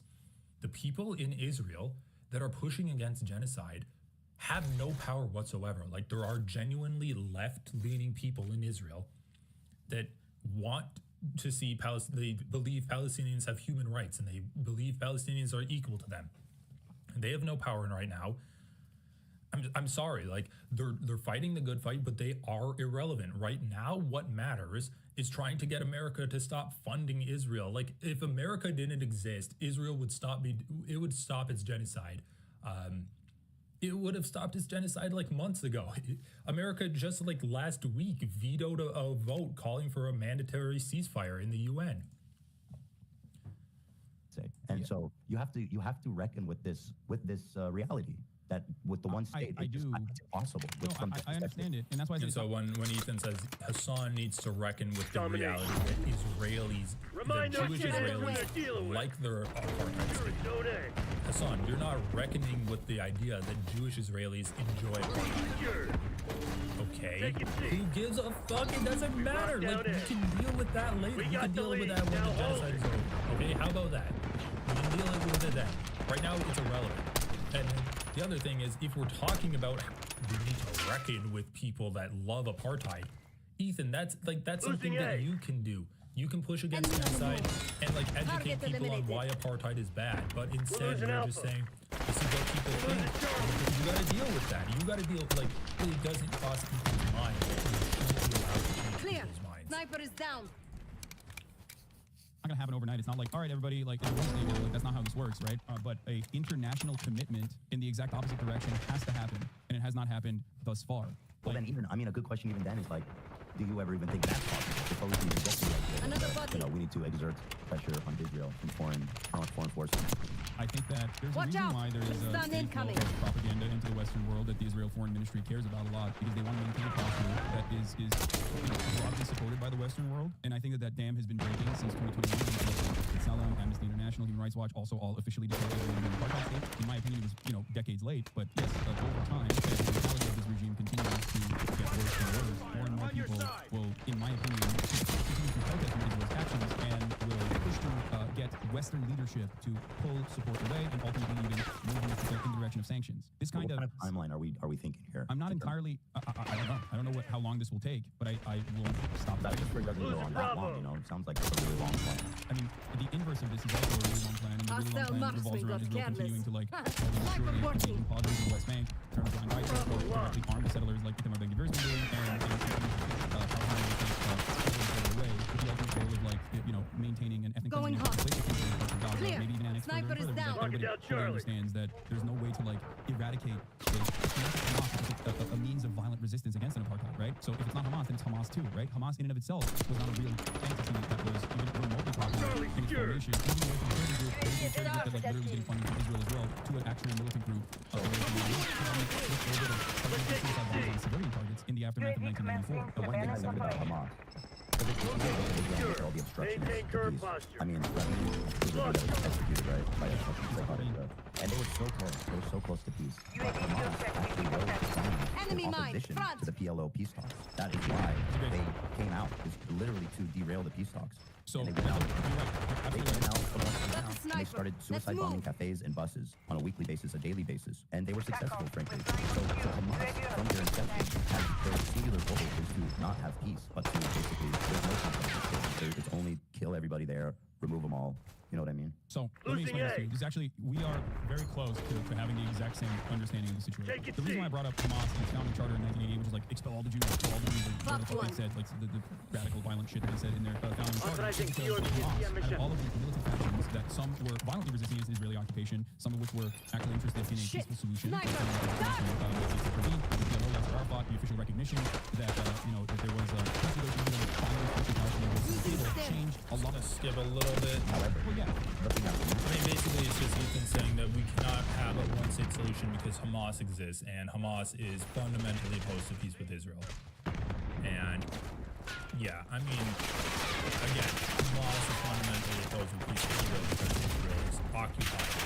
If you're going to do you're basically just going to resist against it. But if you get rid of the occupation and you offer the citizens a better pathway forward, then Hamas is going to dissolve. That's just going to be no need for it. I'm just real, like, you have to see how impossible it is. It's just a non-starter. It's just a non-starter. It's never, ever happened. Another question I have to ask you, I guess, going along with that, do you think the last piece is possible while Hamas is in power? I think that in order for Hamas to actually be dealt with appropriately and for it to no longer exist, the main goal of Hamas needs to be eviscerated. Because Eyes on enemy. any kind of legitimate need for Hostile violence marksman got careless. without the apartheid, there's no reason for any of this to exist. You're saying if they lift the blockade, Hamas will just dissolve. Hamas in and of itself is already not a very popular entity. In Gaza, it's ironically a little bit more popular in the West Bank as years have passed by. The only group that is less popular than Hamas in the eyes of Palestinians, however, is the Palestinian Authority. To me, this is Israel's arrogance. The way that the Israeli governments under Netanyahu and under even more peaceful, supposedly more dovish leadership like even Ehud Barak, the Palestinian Authority has always been used as a part of the Israeli security apparatus. The Palestinian Authority collaborates with the Israeli government. They actually pick up resistance members. They literally help the Palestinians to the Israeli government. Palestinians a anger towards like the one group that's supposed to collaborate with Israel. Israel had every opportunity throughout this time frame to show that the secular Fatah Party was actually not simply a cutout that Get a counter UAV in the air. TACOM, I need eyes overhead. Interest in like not continuing to expand the West Bank. So they didn't do that. They did the exact opposite. Dangling the two-state solution as a carrot, while simultaneously continuing on with their expansive policies. I don't believe you answered the question. Do you think a lasting peace is possible while Hamas is in power? Foot Hamas is patrol. not in power until the lasting peace. That's my point. But you're saying, well, no, the lasting peace doesn't come first. First you have to deal with Hamas. You cannot deal with Hamas by bombing. So again, like, okay, Hamas is the name of a group, right? But that group, people will say you can't defeat Hamas by bombing it. And like, obviously you can kill people that are in Hamas, but the point of Hamas is to resist against Israel. And as long as Israel is occupying a group of people, there's always going to be resistance groups rising up against it. I mean, they occupied Lebanon, and there was a resistance group in Hezbollah that rose up against Israel to try to rid Lebanon of Israel. So Ethan does have, like, again, a fundamental misunderstanding of the very nature of resistance groups, the nature of Hamas, and the power dynamics at play. Ethan, again, the goal of the stream, Ethan's like, there are 0 clips of me defending genocide. Why do the Cry Guys say I've said some wild things about Palestine? And it's just a very poor understanding of the situation. He's coming into this under the impression that like, Israel and Palestine are on semi-equal footing, where Hamas is a governing body, and Israel needs to, like, her governing body, but they hate Israel. They're fundamentally opposed to Israel. And Hassan's basically saying, their resistance group, their point is that they are going to resist Israel, but if they have nothing to resist, then they're not going to exist as a group anymore. And Ethan just doesn't understand that. He's like, we need to get rid of Hamas first. And yeah, we all know that getting rid of Hamas is essentially like code for we need to do genocide in Gaza. You can only deal with it in a political. It's a political problem. Sniper watch. Well, Israel has done politics with Hamas many times over. Time and time again. So it's not even a conversation. We're losing Alpha. First of all, agree to a humanitarian ceasefire.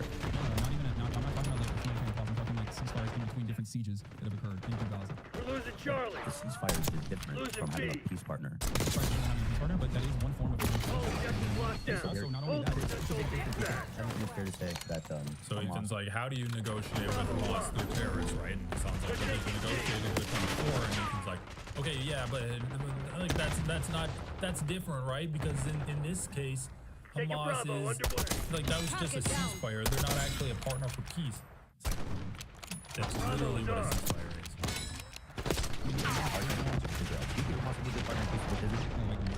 Okay.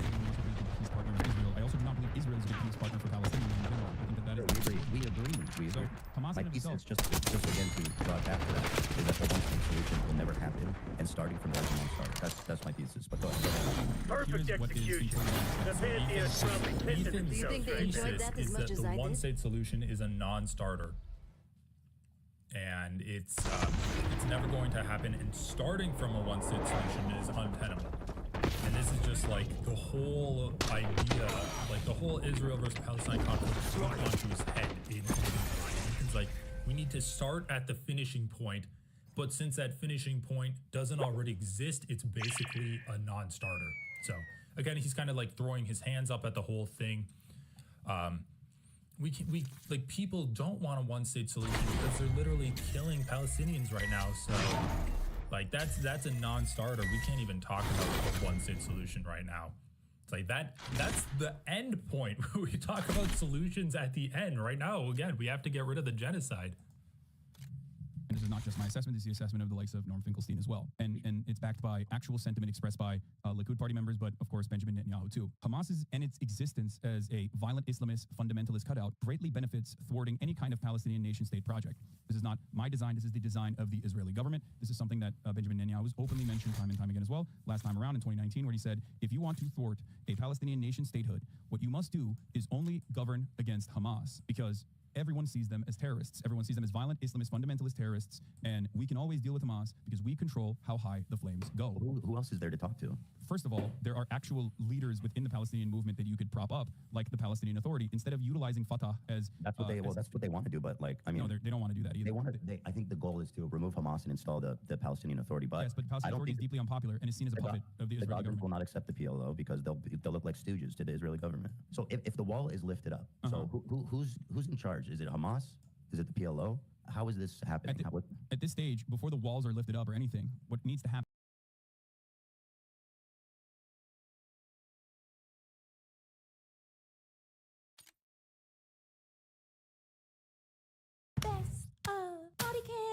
I look like this today because I'm sick, okay? Also, if you didn't know, all these videos on YouTube, I'm always live. We're over at twitch.tv/BigBossBose. Streams are kind of sporadic in December because I'm depressed. But usually we stream on Mondays at 4 p.m. Pacific Standard Time. Come hang out with us.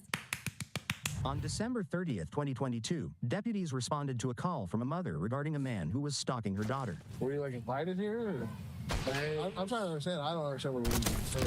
If I was a mom, this would scare me so much that if I had to, I will uproot our whole lives to protect my child. Somebody like this being attached to your kids is not something that you ever prepare for or expect, especially when it's just some random person and you don't know their motives, what they're thinking or feeling. God, a lot of things come up for parents that they think they do everything right, and then here's the external world coming in and you're like, oh my God, like I just can't. I'm just thinking about this because they said the mom called the police and like this would be a nightmare. I thought that this girl was into me. And she was about a girl. We came to Florida for a girl. Okay. Is this over the internet? And I thought that I was getting signs that to come out and come down. Okay, so you listen to intuition from the universe? I was hearing signs from the universe. I had thought that I had found a playlist from her about me. About her. Okay.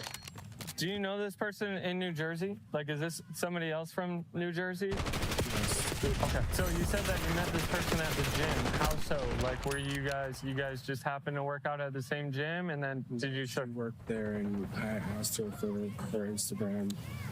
Okay, so she was working at this gym. Yes. You go work out at this gym?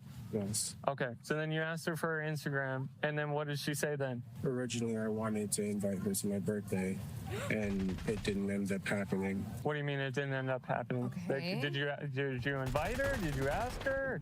I invited her until I found out that she was not old enough to go to a bar, and then How old is she?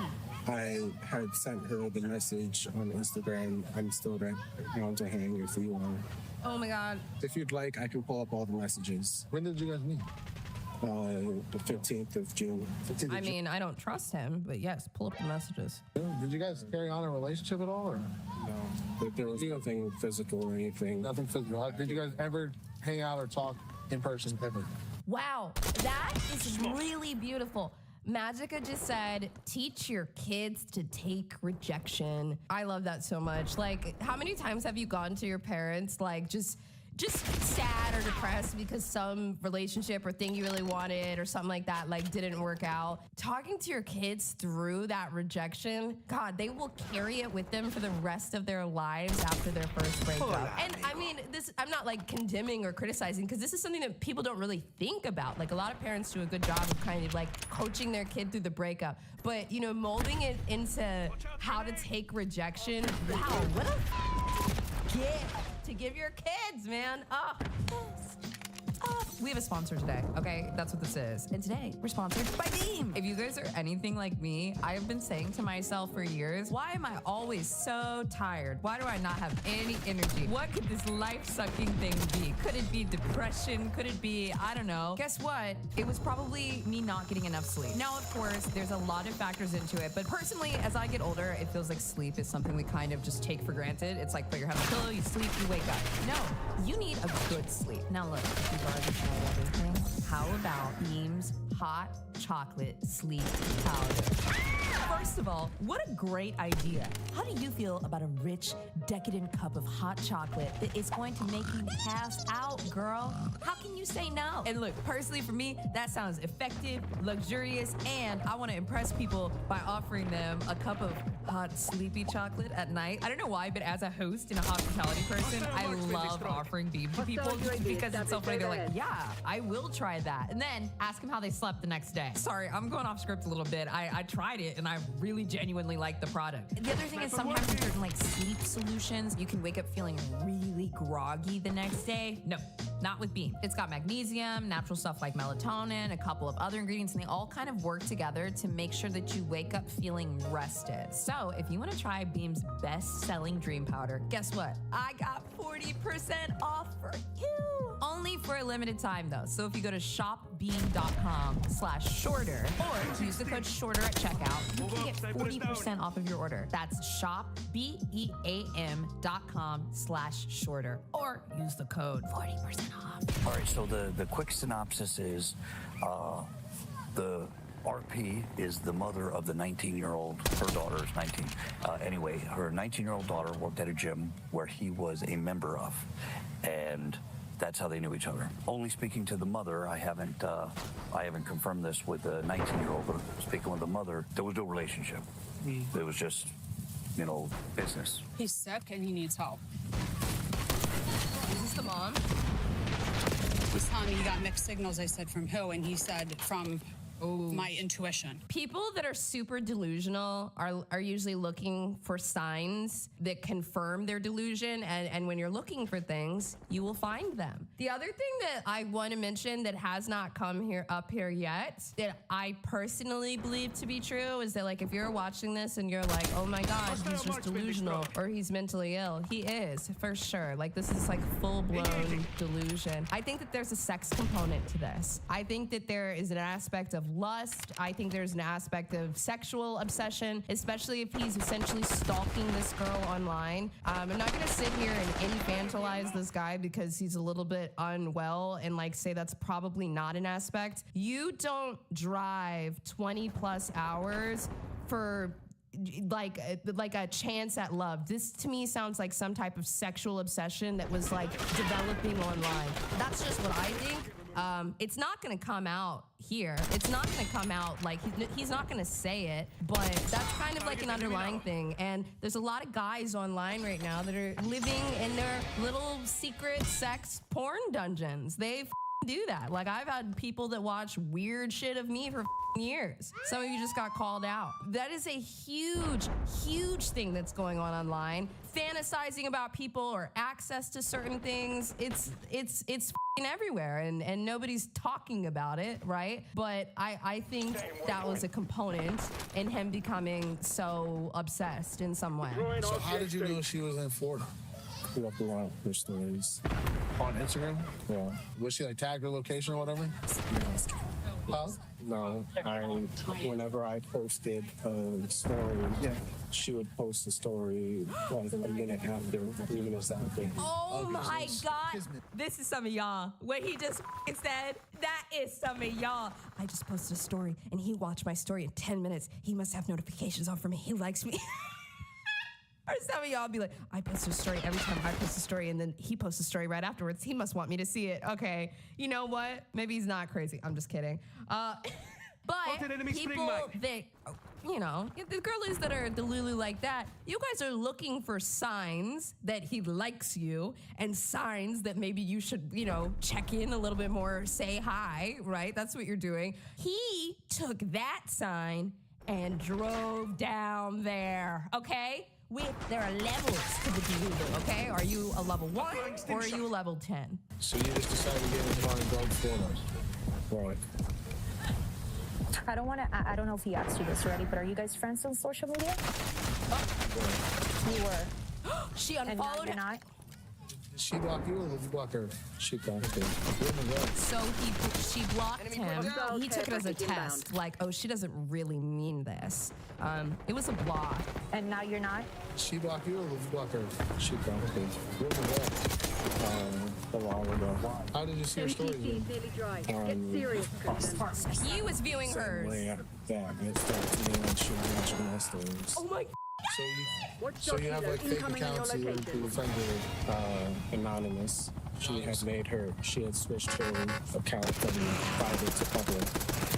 Okay, so you're still using your own account. It's not like you went through the process of creating another account under your name. I would open up.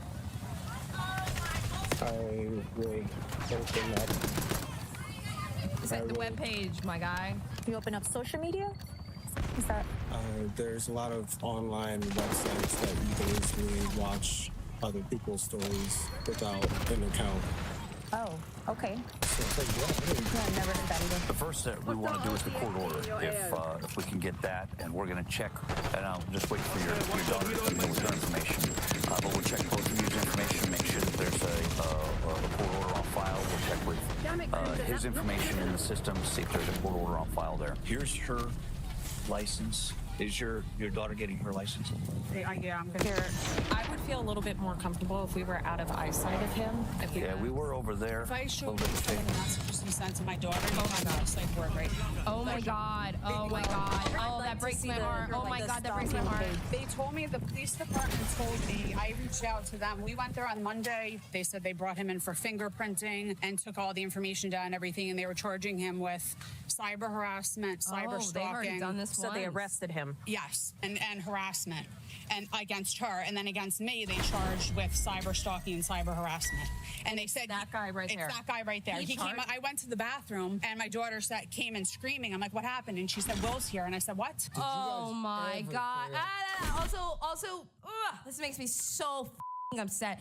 It is so traumatizing. It is so traumatizing for that young girl to be at the beach and thinking she is safe and at peace with her family, and she turns around and she sees the man that has been stalking her. I would lose sleep. I would be screaming at the police. Oh my God. Yeah, just hearing that she came out screaming, it breaks my heart, man. It breaks my heart. Did you guys ever carry on any type of messaging relationship where you guys were talking back and forth? No? No. So you just met her at the gym one day. She worked at the gym that you went to. You met her. You asked her for her Instagram. Oh my God. And she works at the gym and she's getting harassed by dudes. And she works there. And you just developed this relationship in your mind. Not really. There was never one in real life, basically. And you wanted to invite her to your birthday. But you never did, or you did? When I was at the gym, they were probably my favorite street. Okay, so you just she was being nice to you. She was a nice person. She was attractive, is what you're saying. You were attracted to her. Let me just ask you a few quick questions. And the other officer is going to talk to you as well. But your mom was telling us, but I want to be able to also hear it from you. What's your relationship with him? No relationship. Okay. I worked at a gym in New Jersey, and he went to the gym. And the only really conversations we would have a paid membership. Yes. The only conversations we would have is, hello, have a good workout. He came to the gym and he started getting obsessed with her. I bet you the first time he saw her, he started stalking. He's a stalker. He is like a straight up stalker. This is not a guy that was just getting mixed signals or didn't know, or maybe he, sometimes some people, they get it wrong, right? No, this is not a development thing. He is a stalker. And this girl was just trying to work. He found my other social media, started messaging me really weird things. telling me for my sorority that I'm in, we have an Alzheimer's philanthropy, and we had a walk going on. He was arrested and fingerprinted. Yes. And he was saying that he was going to come to my school to participate in the walk. He has like reached out to my friend at school to ask him a good place to stay where my school is at so he could go to the walk. Oh my God. He like messages her. He was posting pictures of us. Yeah, posting pictures of me saying I was his muse. Never had any relationship with him. I just saw him at the gym. I thought you guys didn't really have like conversation. It was through conversations, through messages, like through pictures, images, art. Okay, so like her stories, your stories, but you guys never actually communicated anything. Nothing verbal. Nothing verbal, just like you're just thinking in your mind. Obsessing. And maybe, I don't know, but you guys were posting similar things at the time. It started getting weirder and weirder and like confessing his love for me, and then I would block him on one account, he would find the other one. I would block him on that. He would find like my friends. So you're using some back channel website to look at her Instagram and you see a story that she's into. Okay, you know how some of y'all find a fictional character in like a book or a movie or a TV show and you get obsessed with them and you create a little fantasy world with that fictional character, but it's okay because it's a fictional character. I was expecting a couple yeses. The first one I see is somebody say, yeah, mine is you. Bitch, bro, no! Basically, he did that to her, but she's a real person, okay? Like, that is, like, what's happening. And it's not consensual, okay? When you guys do that with, like, a TV thing or something that's not real or something like that, and as long as you don't encroach into their real life and try to make this fantasy real, okay, live in the little world, okay? For the most part, I'm always like, okay, sometimes that can be very damaging to you. You know once it's damaging, but for some people, they're emulating what they're missing in their life. Like, you cannot just pick a real life person and try to make your fantasy real. How did you know that they were coming on vacation? From posts stories on Facebook. Oh, so you're friends with her mom also? Yeah. So how did he keep she made the stories public? Wow, that's great. She made the stories public. It's her fault. Dude, a lot of people have public profiles. It's not for you. I've messaged her mom in Facebook, but nothing ever really like crazy. Like, she is well aware of my account. Her mom knows who you are. You guys talk. She's messaged you back? She's talked to you? No? We've just kept it to like story watching. Okay, so you just... Holy... That's crazy. Yeah, we haven't really moved to the next level. We just kind of keep it to watching each other's stories. Okay. All right, okay. So maybe it's the mom watching his stories trying to monitor him, because I sure would. But that sucks too, because if that were true, she's trying to protect her daughter, but then he's seeing this random name and assuming it's her. My annual reminder, I say this all the time. I know you guys have heard it before, but I try to put in as many videos as possible. If you're dealing with a stalker, or if a friend is, or somebody close to you, don't say their stalker, or don't say my stalker. In fact, in this video, she even said Will, called him by name. This implies a relationship with somebody that desperately wants a relationship with you. And stalkers don't care if that relationship is good or bad. Ideally, they want to be a good force in your life. They probably want to be your partner. But then there's a point that they become so obsessed with you that they don't care if they're a good force in your life or a negative force. They just want to be a part of it. So when you say my stalker, it claims a little bit of ownership of them, and it gives them purpose in a person that doesn't really know where they're supposed to be in the world. We're going to do everything in our power within the law to do what we can to make it. There's a few things in this world that are constants. Water is wet, there are clouds in the sky, Vorsh is a pedophile, and the West is going to betray the Kurds the second that they are no longer useful to them. And that last one there appears to be occurring again right now in Syria. A few days ago, HTS, a former Al-Qaeda affiliate, liberated a whole lot of Syria, including Aleppo and the capital Damascus. Whether I can remove the air quotes around that liberated or not still remains to be seen. And while Assad was bad, and this has the potential to be something good for the future, missing from Western reporting on this is the fact that like most Syria rebel factions, HTS is Turkish-backed. And in the complete chaos of Assad's deposure, other rebel groups in the north of the country have taken advantage of the situation to start attacking the Syrian Democratic Forces, which is the armed military force of the Kurdish faction in what is commonly known as Rojava. And these forces who are attacking them are also, of course, Turkish-backed, which indicates at least some level of coordination and shared goal between them and the Islamist factions who have recently taken the south. And this does not bode well, as it indicates that there are ambitions among the rebel factions to sort of destroy this like uneasy autonomy that the Kurds in the north had built for themselves over the last decade or so, and just take their territory right back and just make it a normal part of Syria, and who knows what they're actually going to do to the people who are there. So the Syrian Kurds have always been used as sort of a cudgel by the West, both Western governments and Western imperialist liberals in general, to sort of say, hey, look at these guys. These guys are good. Look at their ideology. It's agreeable. You know, look at their aims and goals. Those are agreeable too. They usually overstated those. We'll get to that in a second. And there's Assad. And, you know, he's bad. You should support these guys, not those guys. Big issue with that sort of argument has always been the fact that Assad and the Kurds never really fought much, if at all. I'm not going to say they never fought at all, but I am pretty sure there has never been a serious military engagement between the SDF and Assad's government. I might be wrong on that. There might be one or two here or there.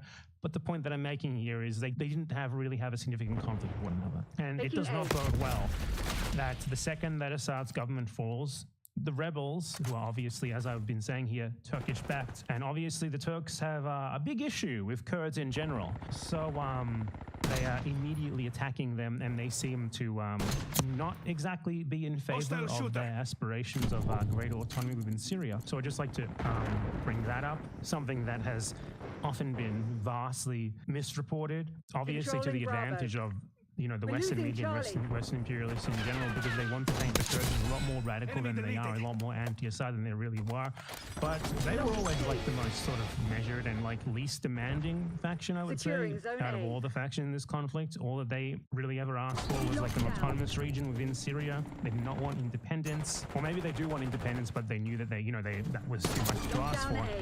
But they wanted like an autonomous region, like what Iraq has for Kurds, basically. You could probably get clued into this from the fact that their armed forces isn't called like the Kurdish Independence Army or something. It's called Syrian Democratic Forces. They're not saying they're not Syrian. They're not saying that they want to be part of Syria. Nonetheless, an autonomous Kurdish region, even if it would be agreeable to the rest of the Syrian population, which I don't actually know if that's true or not, but it shouldn't matter because, I think the people who live there should get to decide their own fate, especially given that they are a historically oppressed minority that is obviously at the risk of being oppressed, given what Turkey is doing to them right now. That's not something that Turkey could abide by. Turkey hates Kurds, mostly because Turkey itself has a bunch of Kurds in it who have been fighting for their own autonomy/independence for a very long time. And this Turkish anti-Kurdish ideology gets to the point where a lot of Turkish nationalists argue that Kurds actually don't exist and they are mountain Turks, for example. So none of this is really surprising. It's not surprising that when you have a bunch of Turkish-backed groups in Syria, they're going to attack the Kurds. That's a given. Even if the people actually involved in these groups don't actually give a much of a shit about the Kurds, they need to do it to appease their Turkish overlords. Because, the Turks are the ones who are funding them, they're the ones who are equipping them, and they also need them in the future to sort of help them out with, propping up whatever the government is they're going to form in Syria, so they seem to be happy bidding up the Turks here. And the bidding of the Turks, the Kurds, is not a good thing.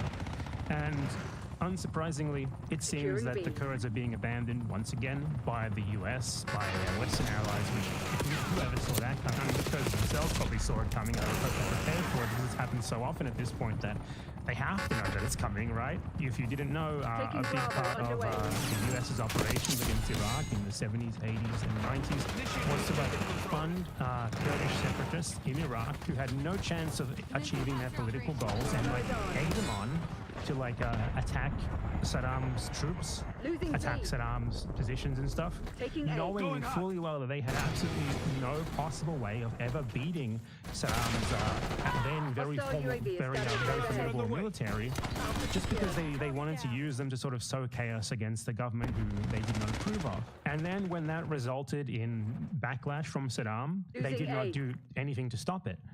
Great example is the Gulf War. You know, the US invades Iraq, and then once they had achieved their own goals in destroying Iraqi infrastructure, destroying the Iraqi military, you know, they came to a peace deal with Saddam.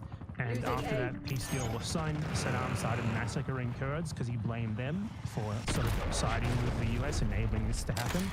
And like the US military and US officials literally at some points watched the massacres and did nothing about them. Ultimately, they didn't care.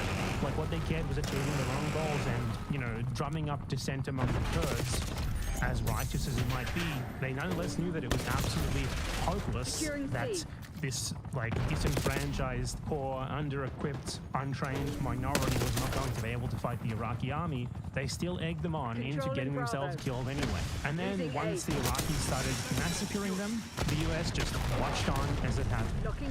Now this time around, the Kurds in Syria are obviously a lot more equipped to defend themselves, but not against a nation-state actor like Turkey. They do not have that sort of support, and it seems like the US and the West is going to be drawing support from them because at the end of the day, what the US and the West was concerned with was getting rid of Assad and getting a government that they can work with more installed there, and that seems to have happened already. So what reason do they have to keep supporting the Kurds now, according to their own interests? None. So why would they? Good question. I don't think they're going to. So this does not bode well. And I wanted to make this video before anything happens. I mean, I hope it doesn't happen as I think it's going to, but I am pretty sure that what we're going to be getting here is attacks on Rojava and the sort of Kurdish autonomous region project there coming from the rebel factions, with radio silence on this from the Western leaders who up until now has supported the Kurds just because they sort of saw them as like a counterbalance to Assad, even though that view doesn't really make sense when you know the war situation and that their demands were ultimately very moderate, like give us an autonomous region. So yeah, I just sort of wanted to sound the alarm bells here by talking about this as the Kurdish factions, or faction, I guess, because it is mostly just one big united group. They have been like the most agreeable, least bad guys in all of this, and they continue to be so, even though they have sort of worked with the US in an alliance of convenience. And all that I can say is that I hope that they were prepared for this, because they must have known it's going to happen. It's happened to Kurds all over the Middle East, like dozens of times before. So surely they were ready for this, but the problem is, even if they're ready for it, they're going to be an independent force fighting against rebels who are now no longer rebels. They're now going to be governing Syria, while those guys are also supported by a major nation-state actor, Turkey, which also supports the Kurds. I don't think this could ever go well. I would hope that something is done to prevent what seems to be about to occur from occurring, but I mean, yeah, I don't have much hope. I guess it is just another example of Western hypocrisy and the cynical Western use of minorities in their target countries all around the world for their own imperial purposes, just to abandon them afterwards. We're losing Alpha. Tagged and backed. Sending flashbang. Lost A. Securing Zone A. This objective's mine. Zone Alpha captured. Hostile spring mine. Bravo lost.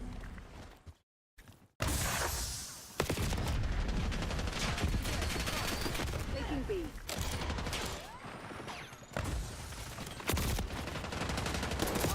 Do you think that in certain cases it's okay to defend child pornography? Yes, of course. I think in certain cases you can defend any argument. You've seen these guys before. Yes. So we're going to play them so the audience knows what we're talking about. Yeah, give me the clips. And if you want to say that they're out of context or whatever, you have your chance to do that after we watch them. I'll explain the context. How about that? No, you can explain the context after we watch them. Sure, yeah, of course. Yeah. And by the way, everyone here already knows the context. We know it. So you're not going to be telling anyone anything new. Sure. No, I'm not concerned about your audience. I don't even have an audience, right? So I'm gonna play them. So please, let's just not talk for like a minute and a half. Ceasefire! Okay, here we go. First one. Act like it. The first one is the boss admits to buying child porn clip, just so you know. No, sorry. He admits that he defended buying child porn. Obviously, I said, let me spoke. Not morally condemn people for making consumptive decisions that are... Wait, didn't I already say yes to this question? Then your moral system leaves everyone immoral. Yes, we agreed to that. Yes, I agreed to the first. Then your moral system may be consistent. I find it useless. I'm not interested in bolstering a moral system. Condemns everybody. Are you like autistic or even you, I believe in contemplarism and act in that way all the time. This is a joke, buddy, the hypocrite. No.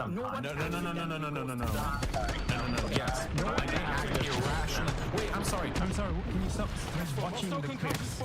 Did you just ask me if I'm autistic or something? It's 26 seconds. I don't know how long it takes for you. There's two clips. It's 2 minutes as a whole. So please just let me play it. When have I ever acted out of consequence? Like, when have I ever been like, oh, actually, I'm going deontological in this? I literally defended fucking buying child porn. I didn't know what's going on in my closet. I can't peer into your life and record every single behavior you have. I'm not saying that you're a hypocrite. Well, I am saying you're a hypocrite, but not because of what you've done. It's because of who you choose to impugn. Yeah. Of course, sometimes everybody's a hypocrite. Sometimes. Okay, but we're trying to argue for a consistent moral philosophy. We're talking in circles. I'll let you yell at other people. Okay, so I think the first clip is sufficient. We can just talk about that. So what is the context for that?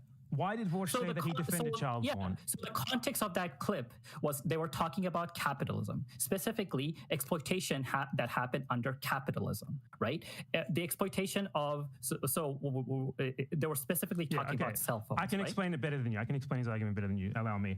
Vorsh was arguing that child pornography is exploitative in the same way that child labor is. No, he wasn't saying that. No, actually. That's what he was saying. He said that. No, so again, this is you conflating the difference between analogies and equivalencies. I literally have multiple clips of him saying the same thing. If he said that, then he probably misspoke, right? He's saying, so this is the problem, right? This is actually a common thing that happens with analogies, right? People often assume that there's no analogy there. There's no analogy there. Let me finish my statement, and you can. What makes you think that was he was making a comparison of a real material thing that happens to another real material thing that happens? That's not an analogy. That's not mutually exclusive to analogies. You know that, right? Like you could make an analogy, and that could be a comparison. It's not an analogy for me to say like, working at Burger King is better than working at McDonald's. That's not an analogy. That's just a comparison. I understand. Let me finish, and you can respond to me. Okay, I'm so wrong. Go on. You can respond to me. Okay. So when you say that, hey, child porn is exploitative, and the exploitation of children in Congo is exploitative. He's not saying that they're exploitative in the same way. The argument is that both of these things are exploitative, and both of these things, under certain context, we understand that are exploitative but are okay with. Right? That's the context of the quote. Yeah, and then he took that. He's saying, so we're going to watch him say this in his own words, in a 2-minute long clip where he said that he's never seen a good argument for child porn being illegal, and then he goes on to say that he sees child labor and child pornography as being at least roughly equivalent, because he doesn't make any. No, he didn't say that. He didn't say we're going to watch the clip at all. I'll link you the clip. It's 2 minutes long. We're going to watch it in full. Okay, sure. He didn't say it was equivalent, though. We're going to watch this clip in full. Do you believe porn, which includes bestiality, increases the prevalence of zoophiles? Possibly, but I still don't care. I still think that, like, zoophile porn, like drawn stuff, it should be 100% legal. In fact, and this is going to be a real hot take, I have yet to hear a convincing moral or legal argument as to why possession of child pornography should be illegal. Actual child pornography. How's that for a hot fucking take? Now, to clarify on this take, as I feel it necessary to do so, we do not, in this country, typically criminalize people who have procured media or resources which were the product of abuse. It is not illegal to own necklaces that have slave diamonds or whatever. What are they called? Or blood diamonds? Good. Yeah, all of our clothes produced by sweatshops, our computers with silicon and lithium mined from literal fucking slaves. In our society, we have already deemed that people are not responsible for the mechanisms by which the media they consume and the content they engage with are produced. No. All you were about to make some really dumb fuck arguments. Because you encourage the production of porn? Yeah, and you encourage the slave mining that goes into blood diamonds when you buy the necklaces. You encourage the mining of and the slaves that mine the lithium when you purchase electronics, okay? It is the same thing. Don't come at me with your dumb fuck feels arguments, okay? If you feel you have a cogent argument, levy it my way, but I'm not interested in listening to your fucking feels on the issue. Vosh, bro, you're gonna need a pause. Whoop, look who just got banned. Oh, look who gets fucking banned for saying stupid shit in my channel. I don't tolerate that shit here, no. Ooh, bruh, you have a point that I can't really argue against, but bruh, you should take a pause, bruh. Ooh, bruh, yikes, bruh. Don't like that, bruh. Ooh, bruh. Ooh, bad look, bruh. Big oof, bruh. Fifi bad. Feelings hurt. Thank you, Anarcho-Tac. I'm objectively right on this. They're morally identical. Okay, we just got to the part where he said they're morally identical. Okay, he said yeah, sure. Let's talk about that. And before that, he made you're gonna have to deal with exactly what he said. There's no he meant this, he meant that. You deal with exactly what he said. No, I understand. Yeah, so morally identical. So I think that something could be morally identical without it being equivalent. Okay, and I'll explain. Okay, those are synonyms. Those are just synonyms. No, because something could be morally. Like, I want to know first. Do you agree with him there? Do you agree with that? Yeah, I do agree, largely, and I'll explain why. Okay. Okay, go on. So why is child porn like bad? Feels like I'm constructing a hypothetical argument right now. Okay. You're not going to construct a hypothetical argument. Why is child porn bad? I want you to tell me, using your knowledge of the relations of production, how these things are produced. Why are they the same? Why is it the same to consume child porn as it is to buy, say, a t-shirt? Okay, that has been made of child labor? Okay, so the argument, so if you pay attention to his words, right? He talked about possession of child porn, right? So there's a distinction to be made between a position. Okay, so he later said about defending child porn. You told me to defend Vosh. I'm defending Vosh. Wait, hold on, 1 second. At the beginning of this clip, I'm pretty sure he said that he thinks that buying child porn should be legal, or at least he's never heard of a good argument. Possession. You can watch the clip again. Hold on, no, let me watch this one that we just watched. Because I am pretty sure he said that he doesn't think it should be. Or at least he's never heard a good argument. He said that he never heard a good argument against it. Right? That's what he said. Moral or legal. And I've never heard a good argument against it either. Maybe you'll convince me. Okay. In fact, okay, it's going to be real hot. So so let me play the clip. We're trying to listen to the clip. Please shut up. Sure. Like drawn stuff, it should be 100% legal. In fact, and this is going to be a real hot take, I have yet to hear a convincing moral or legal argument as to why possession of child pornography should be legal. Actual child pornography. So please continue with what you were saying. I'm sorry if I interrupted your train of thought. Yeah, no worries. So I think there's a distinction to be made between the possession of child porn, right, and the distribution of child porn, right. So I don't know if you're familiar with the Destiny's argument, right. This kind of goes into the branching of. I would prefer it if you would say non-streamers when like the Destiny's argument. That is a really funny phrase. Hold on, I cited. What is this like Occam's razor, but for the modern I cited streamers because I think we would know both examples, right? Because they're both public figures. But if you don't want me to, I can repeat that argument, right? Has Destiny also argued against child porn being illegal? That would be really funny. No, so the problem, right, is that there's a distinction to be made between the possession and the distribution of child porn, right? So in philosophy, we can sort of analyze talk about this. This is nothing for you. This is really socioeconomic. Well, you wanted to let me explain this to you. Let me explain this to you, right? There's a very simple response to your argument. It destroys everything that you're saying. I'll just get it out early here, okay? When you buy a t-shirt, are you consuming exploitation directly? Yes or no? It could be, right? It doesn't it does. Do you buy the t-shirt because it gets your rocks off that the kid who made it was exploited to make it? Yes or no? No. Okay, so when you buy child porn, you're directly consuming exploitation. The comparison here that would be that silence. So you understand you understand that. No, you're muted for a second. That's the fantastic argument, and thank you. Straight up. Yeah, I'm allowed to do that. I'm the streamer. This is how the debate streams work. If you want to talk about the debates, so let me finish what I was saying. You didn't let me finish what I was saying. So for one, you're not directly consuming the exploitation. You would have a point here if people who buy t-shirts weren't buying a t-shirt to wear, rather they were buying a video of the kids making the t-shirts to jack off to. That would be a good point of comparison. but they're not. And for two, do you think that under socialism there could be a thing such as ethical child porn? Obviously not, right? We're not talking about socialism. People could we're talking about the very essence of these products being created. The very essence of why people consume them. You directly consume exploitation. You don't directly consume exploitation. One of these is innately exploitative. So the other one is not innately exploitative. I don't know what you mean by directly consume exploitation. So we're not consuming the child abuse is the product. Yeah, CSAM can Sniper working. can't be produced ethically. A T-shirt can be produced ethically. You can have a union worker getting paid a living wage, getting a quality product that that someone can use. CSAM is never. You can't have children in the CSAM union. It's just not going to happen. Because it's completely insane to conduct. And that up and out is 1,000% right on this. That's off. Child porn. So the child abuse is the product. This is the problem, right? So this is the hypothetical Destiny's argument. This is not hypothetical. I'm talking about real things. Listen to me. Just listen. You don't listen, okay? So oh my God. Let's say that we get permission from adults who had child porn made of them in the 80s or whatever, right? And then with their permission, this is the funniest thing I've ever said. They're not giving permission. We made we used like old. Hold on. Well, let's say that they did. You can't sign a contract 30 years later that says, this was all okay. Let me just finish, okay? Consensual child pornography. You're trying to make... Okay. This is ridiculous. This is the dumbest thing I've ever heard in my life. This is you're not engaging with an argument here. Right? It's not an argument. You're trying to get around dealing with something material and real by bringing up literally the dumbest thing I've ever heard in my life.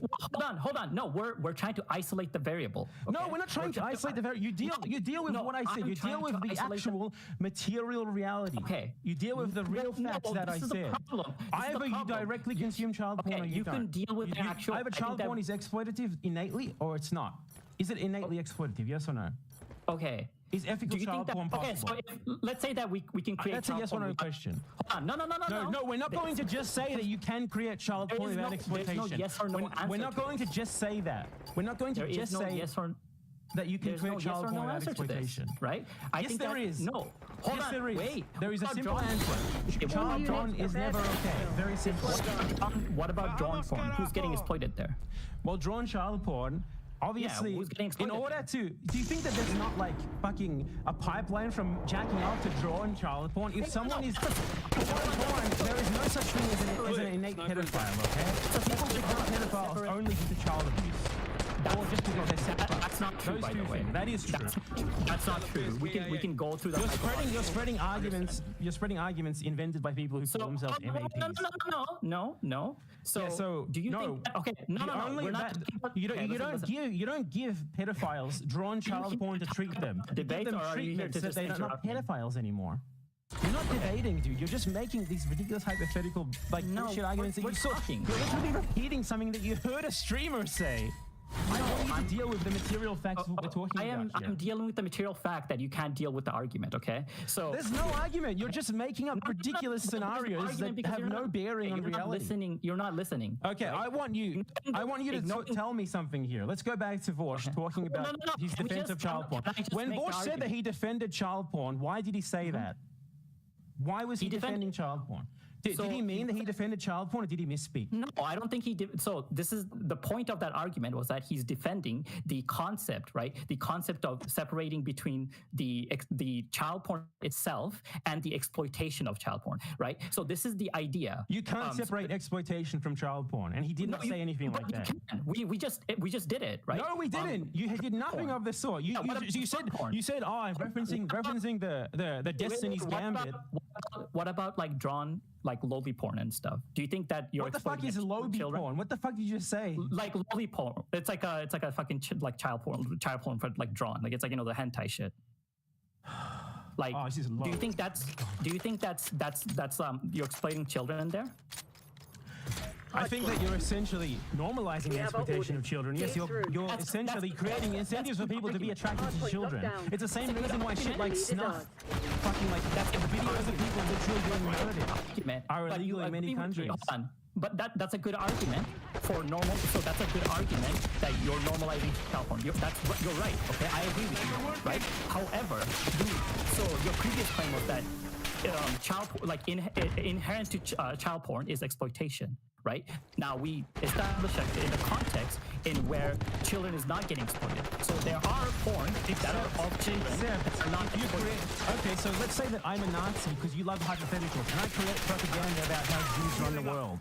Does that mean that when Jews get killed because of my propaganda, I'm somehow absolved of that? No, what you're talking about here is you're normalizing child porn, and that leads to child abuse. So in that context, that leads to the consumption of child porn, that leads to actual child abuse. Therefore, we have a real material effect of this consumption of so-called slowly. In that hypothetical argument, I would say that even if it's true that Jewish people ran the world and ran all the banks, it wouldn't justify for me to kill the Jews. And I would we're talking about a completely different topic, right? What I said is, if you're normalizing child porn, you're harming people by doing it. Yeah, but is your argument he's normalizing it's not harming you? Because it leads you to it. It's your argument that child porn is leads you to exploitation. Okay, but that's a slippery slope, right? It's not a slippery slope. Yeah, it's literally a slippery slope argument. It literally does. I think that you can. You agreed with what I'm saying. You said that you think that you agree. No, you literally agreed. You said that consuming drawn child porn normalizes child abuse. So let me be clear, okay? So let me be clear. Even if something is slippery slope, right? Even if something is, you literally just sound like you're in a logical fallacy. Let me finish, okay? If something is a slippery slope, right? I think that under certain contexts, you should be able to talk about that subject. I think that you and you agree with me. Okay. So even if I believe, hold on, even if I agree with you that yes, there is a pipeline, okay, between like lobby porn, like it's not a fallacy. It's not a fallacy. Okay, I never said it was a fallacy. You said it was a slippery slope. Your argument could be true and bad at the same time. Slippery slope is a fallacy. This is the difference between like soundness of an argument and the logic of an argument. I don't give a fucking shit about your dumb fucking shit that you learned from watching Destiny and Bush. I care about the issues at hand here. I don't care about philosophy, okay? But like, okay, so this is the idea, right? So this is not philosophy. You're not doing philosophy right now. You don't know anything about philosophy. Yeah, okay, sure. Yeah, and you do, yeah. What is the difference? Never mind. We're going to talk about philosophy. Okay. We're not going to talk about philosophy. We're going to talk about these actual videos at hand. I want you to tell me. Bush said that he defended. Wait, hold on. No, we were getting somewhere. You need to just answer the question directly, okay? None of these fucking ridiculous answers. You don't answer the question directly. How am I supposed to? Bush said that he defended child porn. Did he mean that he defended child porn or not? Yes or no? I think that, yeah, under that context, he defended child porn. So he meant that he was defending child porn. Why did he mean that he was defending child porn? Do you think that what makes it okay for him to defend child porn? If you're constructing a hypothetical argument to debunk that argument, then yeah. It's not a hypothetical. Then you could defend child porn in that. Child porn is a thing that really exists. So if you're bringing up child porn and so quote unquote defending it as he said he did, then you're arguing essentially for no, the context was that, hold on, the context of that argument was that he created that hypothetical argument to debunk it. In fact, if you watch that video... No, he didn't. He said he did. Actually, he did. No, he did, okay? We can watch that context, okay? So, the context of that... I have multiple clips of Vorsh literally saying that he thinks that child porn shouldn't be illegal. Listen, go watch it's like 1 hour and 30 minutes long, okay? Go watch that debate, okay? We're not going to watch an hour. We don't need context. I don't make statements like this. Normal people don't make statements like this. Doing stupid shit, okay? You could just watch the video. We're gonna watch another clip right now, and I'm gonna have to mute you because I'm afraid that you won't speak. So you're muted for like 10 seconds. I'm sorry. Enemy sniper working. I'm afraid that you won't just let me play this. So there's a clip here in this random ass YouTube video of Vorsh directly responding to the question, does he think child porn should be legal? Let's see if we can find it. Now, what do you think he meant by this? Let me play it. It's not played yet. Now it's being played. Shh. You're muted. Just let me play this.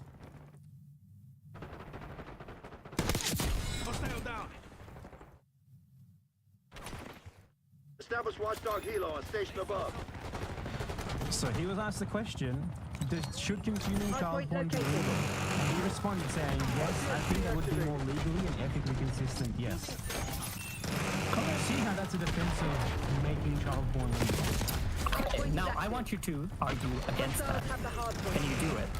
Why is child porn? I want you to tell me very simply, do you think that what he said there can possibly be seen as a defense of child pornography? Yeah, of course. Okay.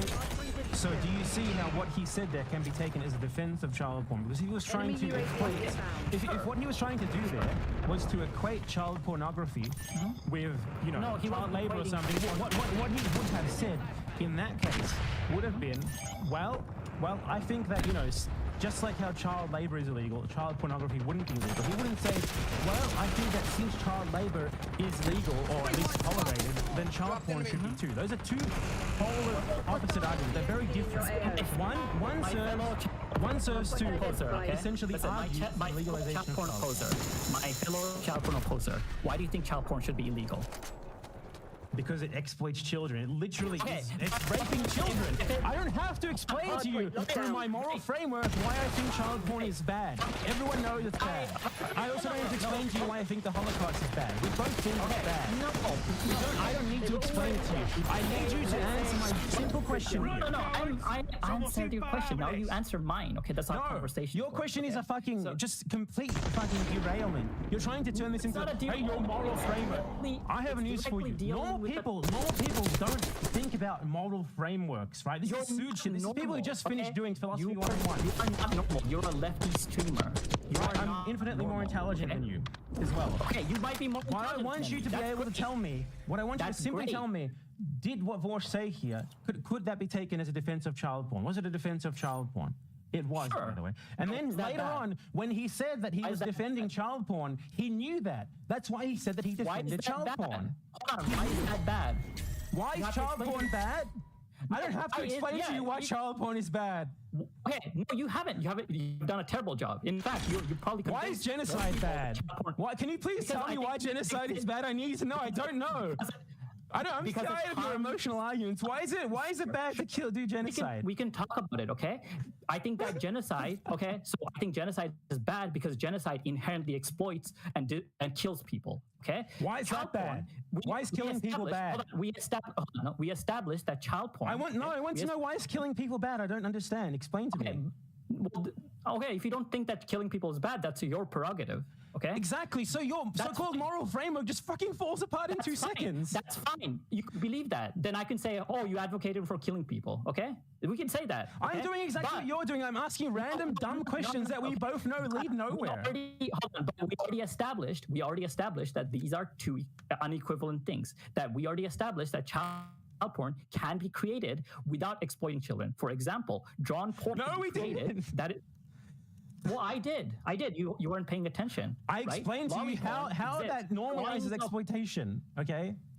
It's the same exact reason why we would morally condemn like bourgeoisie propaganda saying, oh, you need to work at McDonald's for $7 an hour because it makes you free or whatever. It's the same sort of thing. It leads to exploitation. It normalizes exploitation. So it's not a victimless crime. Drawn child porn is not some victimless crime. It normalizes child abuse. It causes child abuse. So we can't just look at that and be like, oh, you know, this is morally neutral all of a sudden. No, you've ignored that.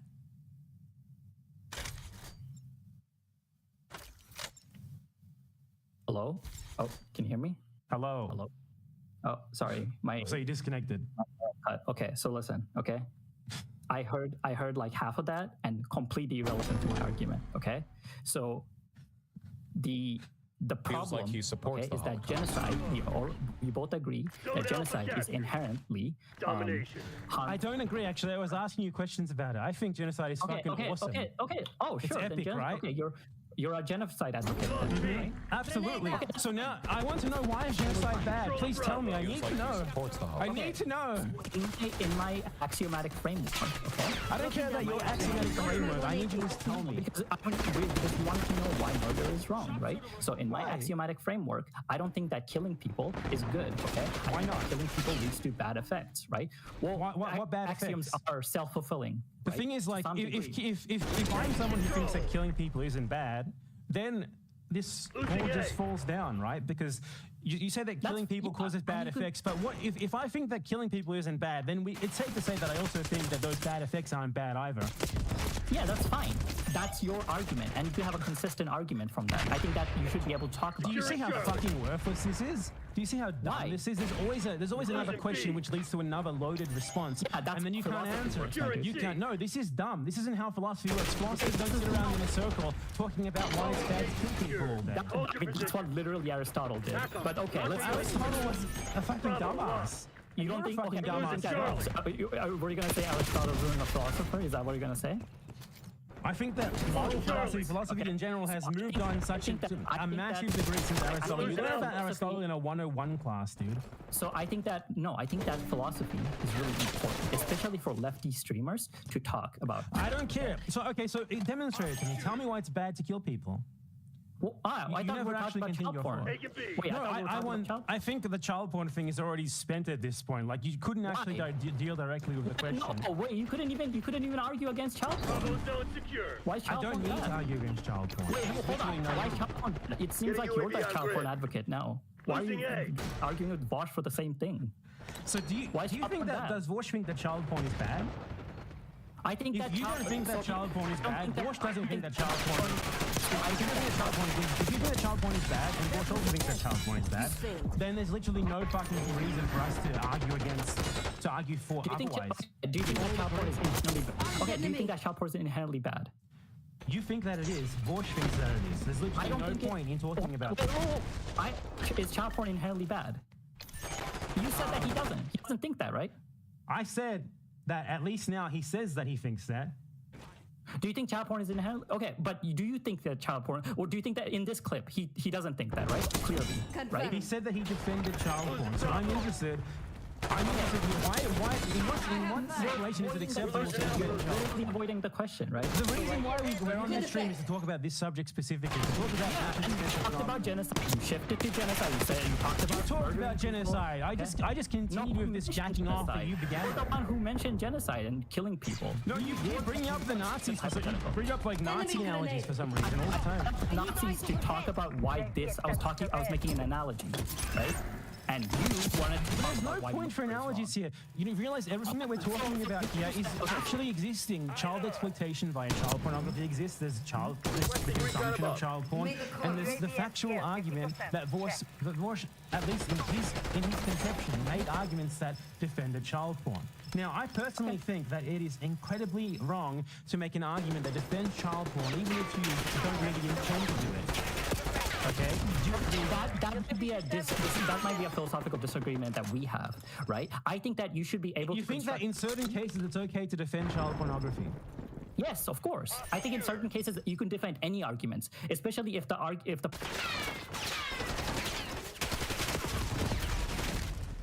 losing feed.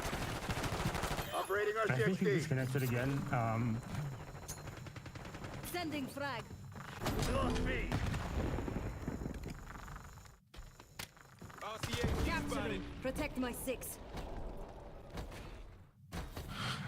Black Ops, watch my back. Locked down. Feels like he supports the Holocaust. System neutralized.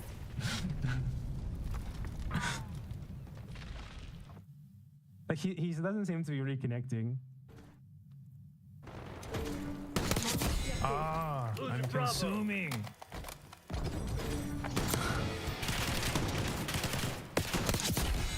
Under certain contexts. Bravo, That's a sniper. Let's move. I'll give him a minute to reconnect and Requesting recon above. UAV commencing surveillance operation. Eyes up. Securing B. Losing A. UAV flight time 50% on my mark. Mark. Location secure. Maintain current posture.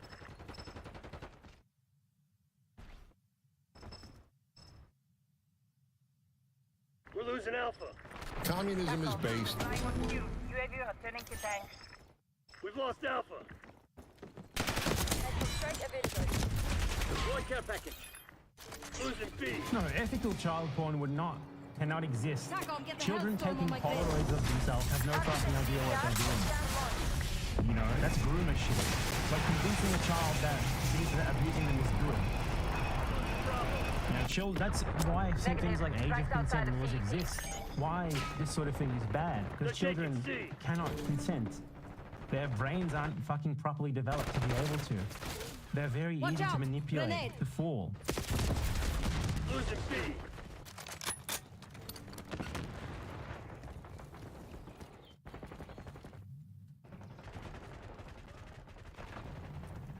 Throwing hand cannon.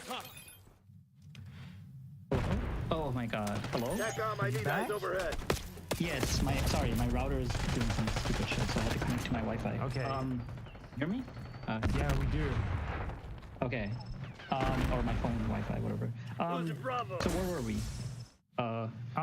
You had just said that you think that it is possible to defend child porn without it being wrong. So here's the argument, okay? So we can separate, right? So we can understand there are instances in which that child porn can be created, right? In which a child is not exploited, right? I gave you two scenarios. I don't know if you were paying attention. One is the drawn. I specifically told you that that is not correct. Take a Bravo underway. Because drawn child porn leads to child abuse. Well, you have to show. Okay, you have to show statistically if it leads to a child abuse, because I've never seen that. You literally agreed with me on that earlier.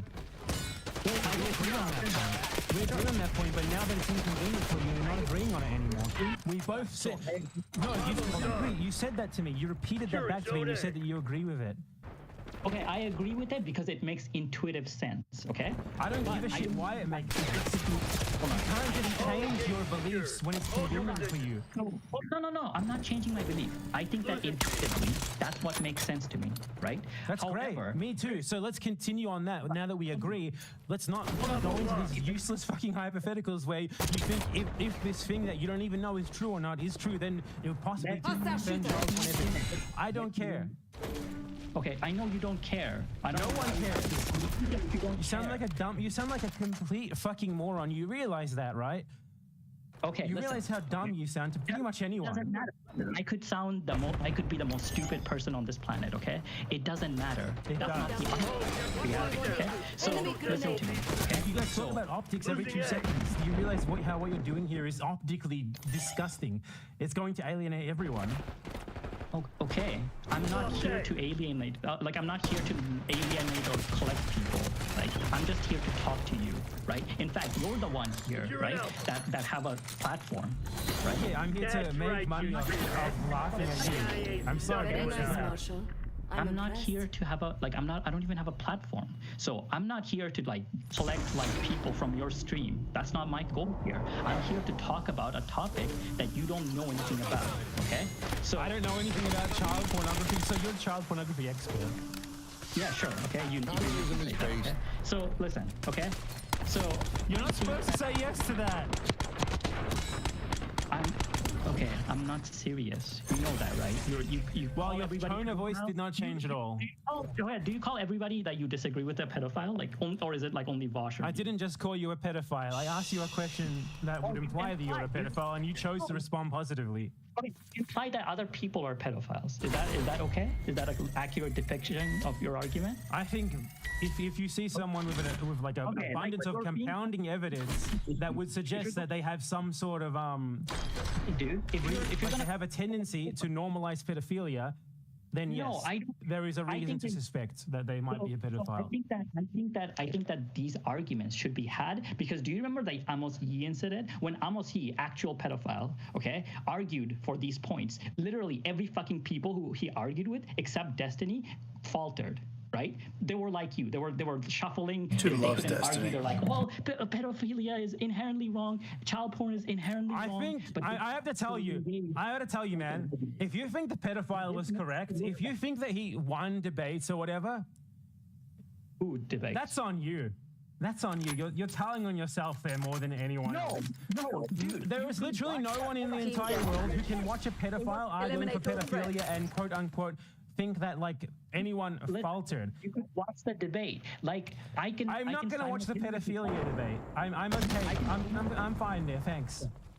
I can simultaneously say that I disagree with the position, right? But then I can say, I'd like for you to just. I want to talk about Vorsh specifically.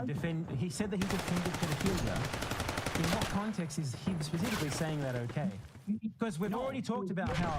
So here's the thing, right? Vorsh defended pedophilia. He acknowledged that he didn't defend pedophilia. Why did he say that he defended buying child porn then? Why did he say that he defended buying child porn? It didn't mean that he defended buying child porn. Okay. So do you think that it's possible to produce child porn without exploiting children? I don't care. Communism is based. No, I don't, obviously. And I don't care about your hypothetical arguments. Answer the question directly. Why did he say that? Why do you think Vorsh said that? No question to me. A statement from you. A statement from you. No jacking off. No asking questions. I want a statement from you. I want you to state your belief. Why did Vorsh say that he defended child porn? He didn't say that he defended child porn. Okay, hold on. I don't know if you heard me, right? But on multiple occasions, right? Vorsh has said that yes, it is possible to defend child porn without all the other context of exploitation. If child porn can be created without exploitation, then it is possible to defend child porn, because the problem with child porn is why? He was referring to he was referring to his earlier. Why would you defend CSAM in any context? Like any. So zero context where you can defend it. Child porn Sorry. itself. It's the exploitation of children. It's the child porn because the child porn is innately the same reason why slavery is innately bad. It's innately exploitative. We don't even agree with that, right? We understand that child porn can be created without exploiting children because there are drawn porn. I literally already responded to that 5 times in a row in a way that you explicitly said that you agree with. You said that it normalizes child porn, but you don't know. If you normalize child porn, that leads to the exploitation of children. You said that you agree with it. I don't give a shit. I'm not interested in Googling, lolly porn advocation. Okay, but you don't know that, right? You don't know if it normalizes child porn or not. So do you think that people who consume hentai are not attracted, like say hentai of 18+ women? Is it safe to say that those people are attracted to actual 18+ women? I don't know. I have to look at the data. You don't. You need data. You need. Yeah. Oh, this is amazing. I love you. Yeah, I don't know. So look, I'm gonna make a statement of fact to you. When Vorsh said that he defended child porn, what he was referring to was his comparison of child porn to other sorts of what you call exploitation, to like child labor, for example, to children making T-shirts or children mining diamonds.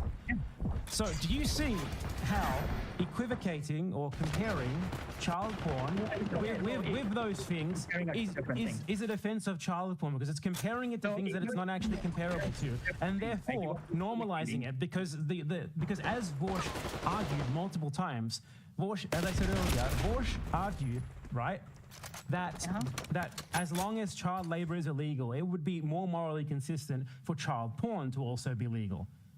When what he should have argued, if he didn't want to come off as a pedo, was that, well, since child labor is legal, then since child porn also exploits children, it should be illegal. One of those is a positive argument, essentially saying that something that he knows isn't going to be changing anytime soon exists, then child porn should also be legal. He made that argument, right? I'm stating that completely fairly. He made that argument multiple times. Don't say he didn't. But the point of that argument is that the idea was that some level of exploitation is okay, right? Like the idea is that we live in a society where we today, just on the virtue of existing. No, some level of exploitation is not okay. There is a difference here, because when you watch child porn, when you abuse children, you're exploiting the fucking kids yourself. When you buy a T-shirt, you're not doing that. You're not. You are doing that. You are absolutely doing that. No, you're not. When you buy a T-shirt, you create demand for that T-shirt. When I buy a T-shirt, am I buying a T-shirt because I want those kids to be abused? Yes or no? No, you don't have to want it. When When someone buys child porn, are they Enemy buying the RTXD child porn detected. that specifically is literally filming this kid being raped, abused, and exploited? Yes or no? Yes or no? The intention. I don't care about a utilitarian framework. Yes or no? Okay. Yes. Oh no. It's a yes or no question. I would say that the intention. Okay, good is chat. relevant. Goodbye. I don't need to fucking explain myself there. It's fucking incredibly evident. Like, holy shit. It's so simple. We have children, child slaves, say, making shirts, okay? You buy the shirt, something that you need to wear, an essential product that you need, clothes. You're not literally buying a shirt because you want the kids to be exploited. You don't even know about the exploitation, probably. Most people don't. Then we have child pornography, which is kids being fucking exploited directly, the exploitation directly filmed, and then you consuming that exploitation directly. Those are not the same thing. For those to be the same thing, what we will need is for, rather than to buy the t-shirt, you would need to be buying like a fucking video of those kids making the t-shirt in slave conditions and then jack off to it. Now, that would be equivalent to child pornography, roughly. Though not exactly, because at least in that case, the kids aren't being fucking raped. But still. But they're not the same thing, obviously. And the guy couldn't answer yes or no to that. He just goes, under a utilitarian framework.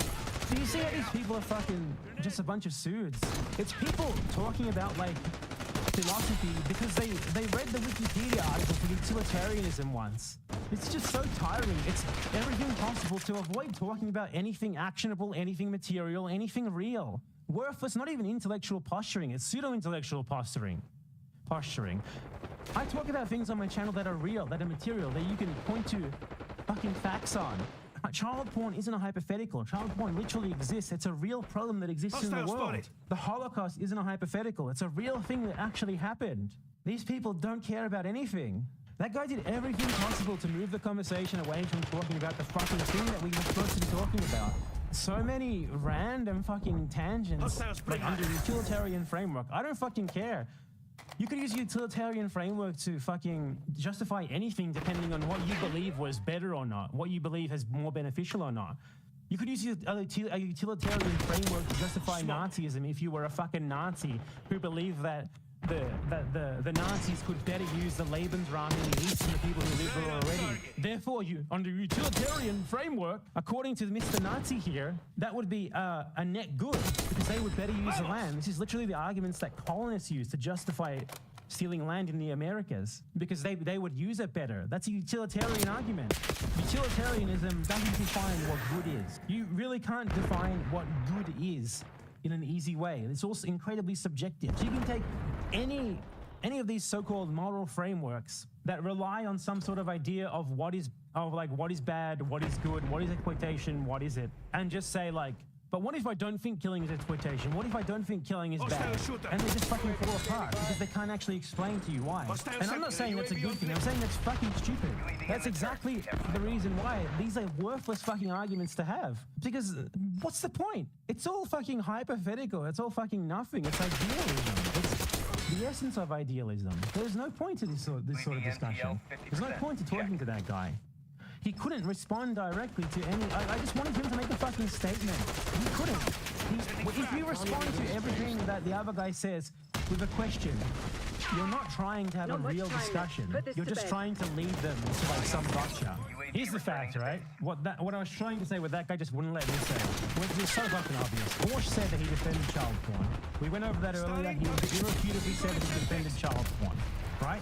What Bosch meant by saying that he defended child porn is that he argued that child porn, or buying and consuming child porn, is morally equivalent to buying like a t-shirt or a computer or something, because there is the exploitation of children, like child labor, child slavery, is involved in their production at some point in the supply chain, which is true in a lot of cases. The thing is, Bosch said that he defended child porn, so he knew that the argument that he was making there served as a defense of child porn, because it was comparing child porn to something else that is taken as more normalized in society. Something that he knows isn't going to be changing anytime soon. And then he took that And he specifically made the argument based off that because child labor and slavery, they're not legal, but they are tolerated. Because of that, child porn should be legal because it would be more consistent with that, rather than arguing that because child porn, which is exploitative of children, is illegal, child labor, which is also exploitative of children, should also be illegal and not tolerated as it is today. Now that would be an argument against child labor, but he didn't make that argument. He explicitly said something very different. What he said is that because child labor is legal, or not legal, but is illegal but tolerated, therefore child porn should also be legal, according to him. That is a pro-child porn argument. That is a defense of child porn, even ignoring the fact that those things are not actually equivalent, as I've gone over earlier in this stream. And I'm going to say why they're equivalent as well here, just in case you want to clip this or something. They're not equivalent because with child pornography, you're consuming exploitation directly. You're incentivizing the exploitation. There is no possible child pornography that is not exploitative. You cannot have sex with a child and film it and then distribute that or buy that product without directly consuming exploitation, okay? It's impossible.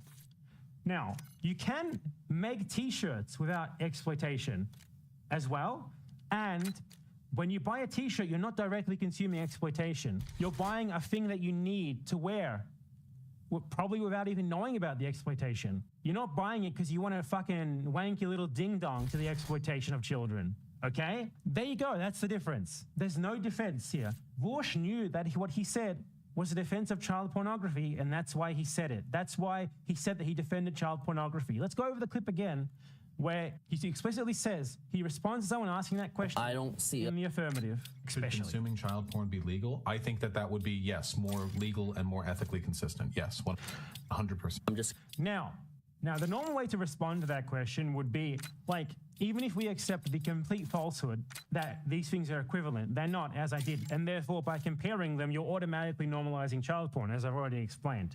But if we were to accept the complete falsehood that they were equivalent, like the correct argument wouldn't be to say that you think that child porn should be legal because that would be more consistent. It would be to say, I think that child labor should not be that child slave labor should not be tolerated, and we should do everything to eradicate it, just as we already do for child pornography.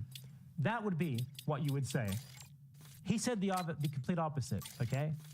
Not the same. And let's watch the clip again where Vorsh knew that what he was saying served as a defense of child porn. That's why he said that he defended child porn. He knew it. We'll watch it in its full context for like the 4th time this stream. People for making, do we or do we not morally condemn people for making consumptive decisions that are... Wait, didn't I already say yes to this question? Then your moral system leaves everyone immoral. Yes, we agreed to that. Yes, I conceded that to the start. Then your moral system may be consistent. I find it useless. I'm not interested in bolstering a moral system. Condemns everybody. Do you think even you 100% believe in consequentialism and act in that way all the time? Yes. Everybody the hypocrite sometimes. No. Yes, I may act irrationally. Wait, I'm sorry. When have I ever acted out of consequence? Like, when have I ever been like, oh, actually, I'm going deontological in this? I literally defended fucking buying child porn. I didn't know what's going on in my closet. I can't peer into your life and record every single behavior you have. I'm not saying that you're a hypocrite. Well, I am saying you're a hypocrite, but not because of what you've done. It's because of who you choose to impugn. Yeah. Of course, sometimes everybody's a hypocrite. Sometimes. Okay, but we're trying to argue for a consistent moral philosophy. We're talking in circles. I'll let you yell at other people. There's the full context, okay? Vorsh said there very clearly, please don't fucking tell me we need more context here. We don't. He said that he defended child porn as a defense of him adhering consistently to a consequentialist moral framework. He acknowledged that he defended child porn. And as I just went over, I told you how he defended child porn. He himself knew that he was defending child porn. That's why he later said in that clip right there that he literally defended child porn. There's no like hypothetical here. We don't need a utilitarian hypothetical. We just need the facts. Those are the facts. He defended child porn. He knew that what he said defends child porn. It's that simple. Now we can also watch another clip that I haven't yet shown on this stream of Vorsh admitting that he has masturbated to drawn child porn. nice right now. We've all jerked it to Lolly at some point or No, we haven't, Vosh. another. We've all. Well, you don't have a penis. We have all. We have at some point in our lives been going fucking crazy on some hentai site, and we've been fucking stroking as hard and fast as we can, and then after we nut, we go back, look over our history tab, and we go like, oh geez, oh boy, some of these girls looked pretty young. Okay, I don't give a fuck. All right, that's nice. Look, they always say context, context, context. That's a 26-second clip. He was not cut up. He was not cut. He managed to finish like 8 straight sentences. I'd love to see someone clip me for 26 straight seconds, like 8 straight sentences, however long that may be, and have me sound like anything remotely like that.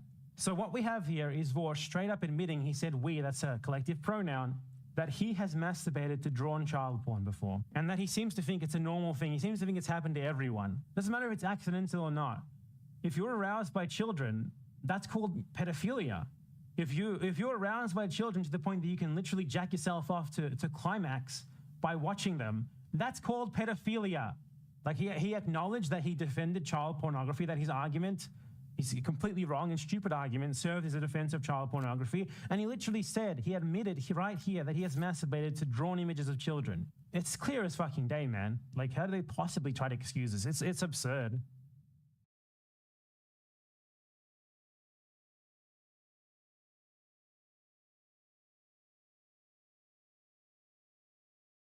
Kendrick Lamar delivered one line on his recent album that sent comedian Andrew Schultz on an all-out crusade to expose Kendrick for being a hypocritical liar that panders to social justice warriors for money and status. However, the more Andrew attempted to attack Kendrick, he just dug himself a deeper hole that he is struggling to climb out of.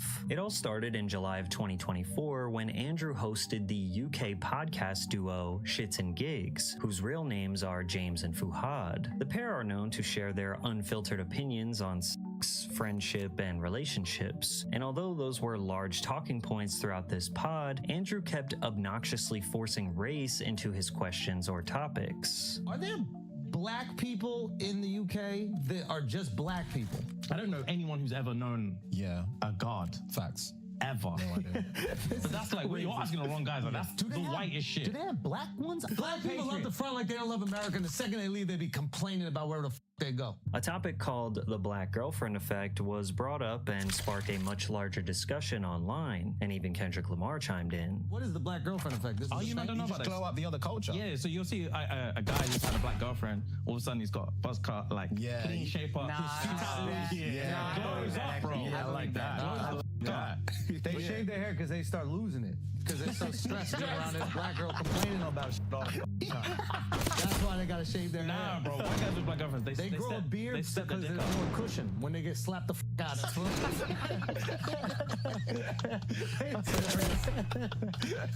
I think the black girlfriend effect, it might be a protective instinct, bro. You think? Protective. Yeah. Do you guys have you ever had black girlfriends? Yeah. Have you ever had white girls? Yeah. Oh wow. Okay. What's your favorite?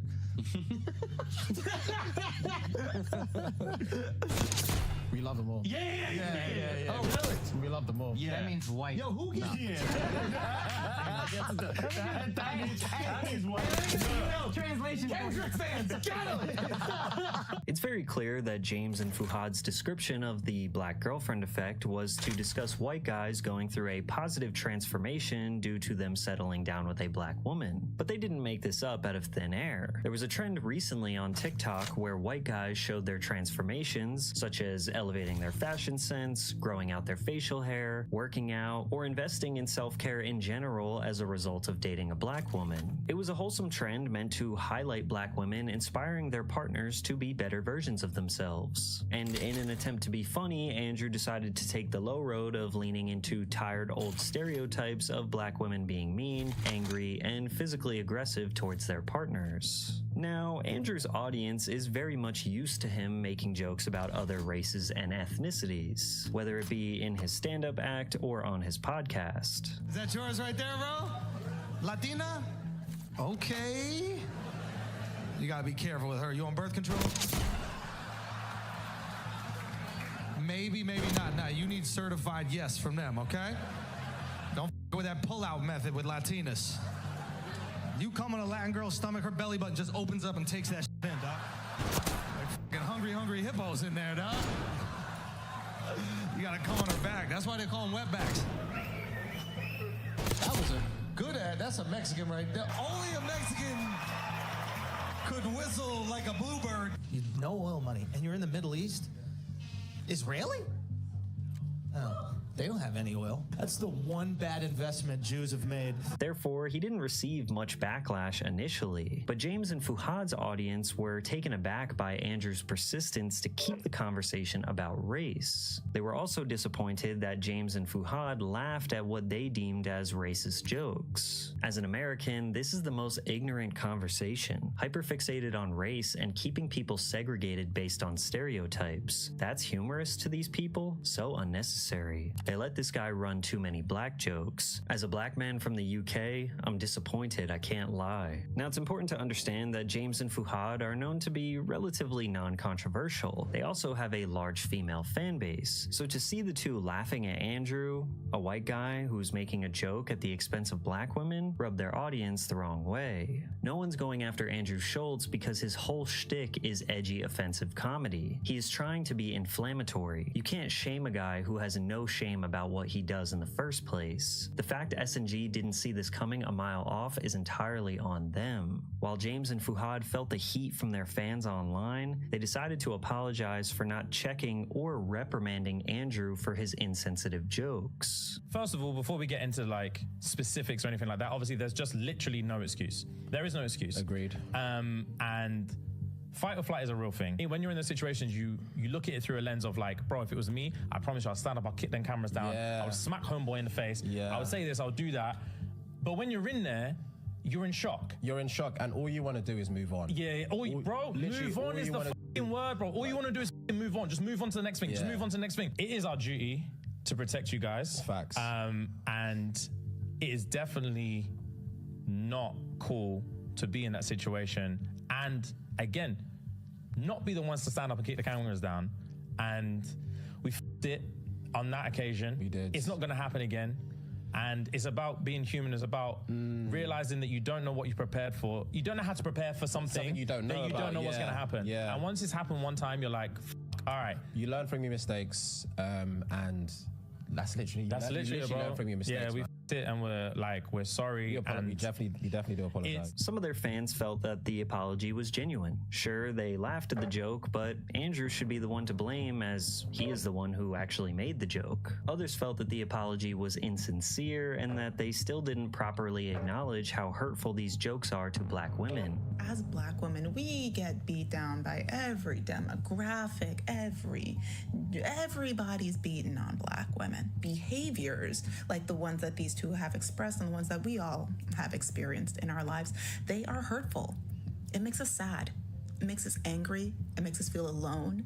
And I think that it's important for us to use that kind of language in these kinds of conversations, because actions like what happened in this podcast, it's important to talk about how much this hurts, because it doesn't just hurt us as individuals, it hurts the black community. Interestingly, Andrew used their apology to remind the world that he had no intentions of apologizing. Any listeners here that are upset at us, we just want to let you know that you're going to stay upset.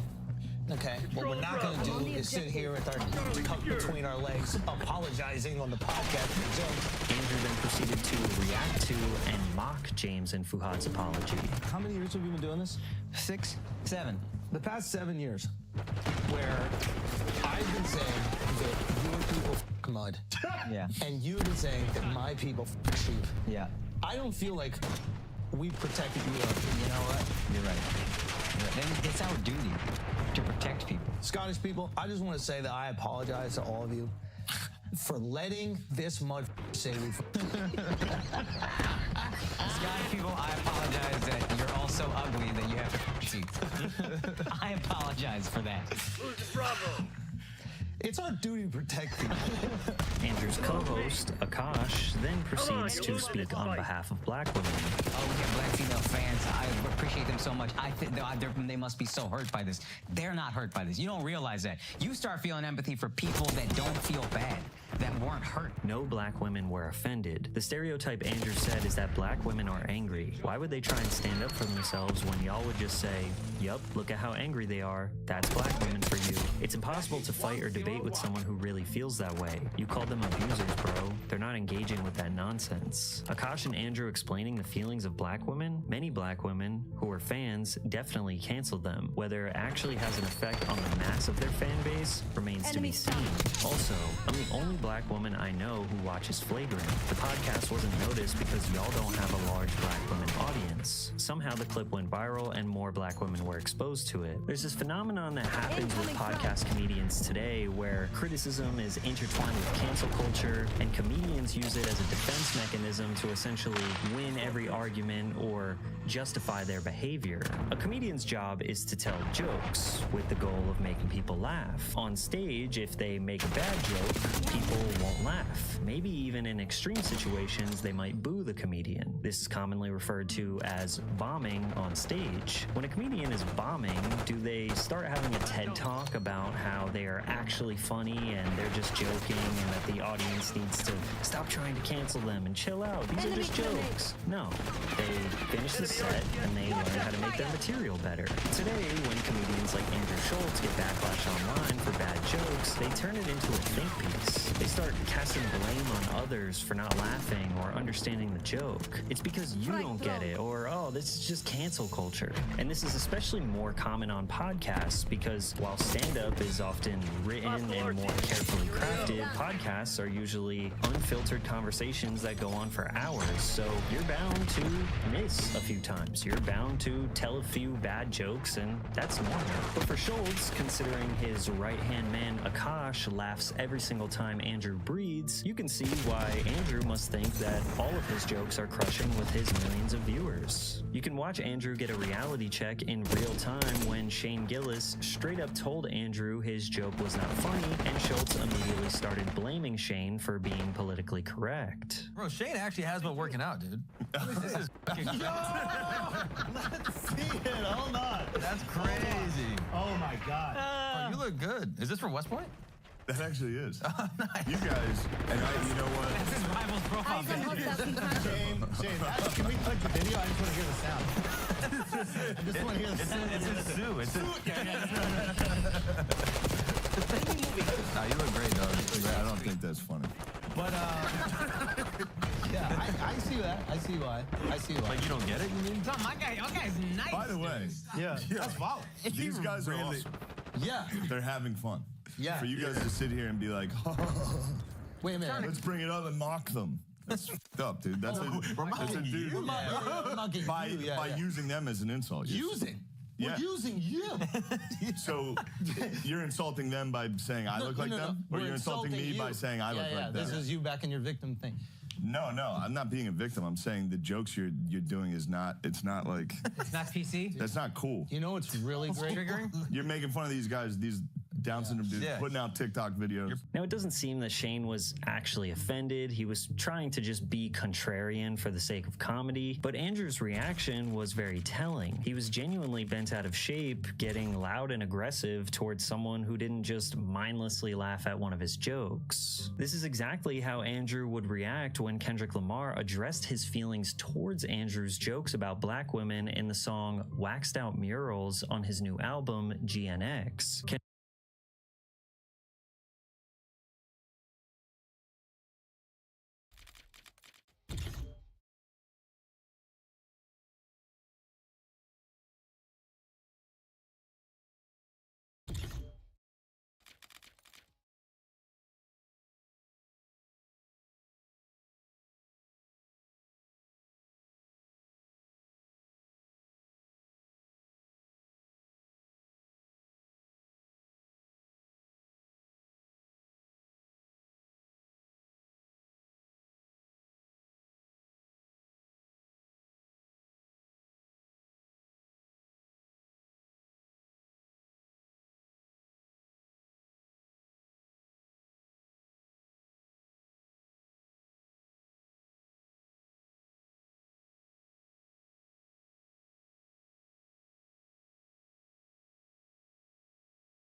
Hello, my strange little onions, you ask. So I'm delivering another installment of creepy conservative men who come into my DMs because they think I'm a woman. Once upon a DM notification.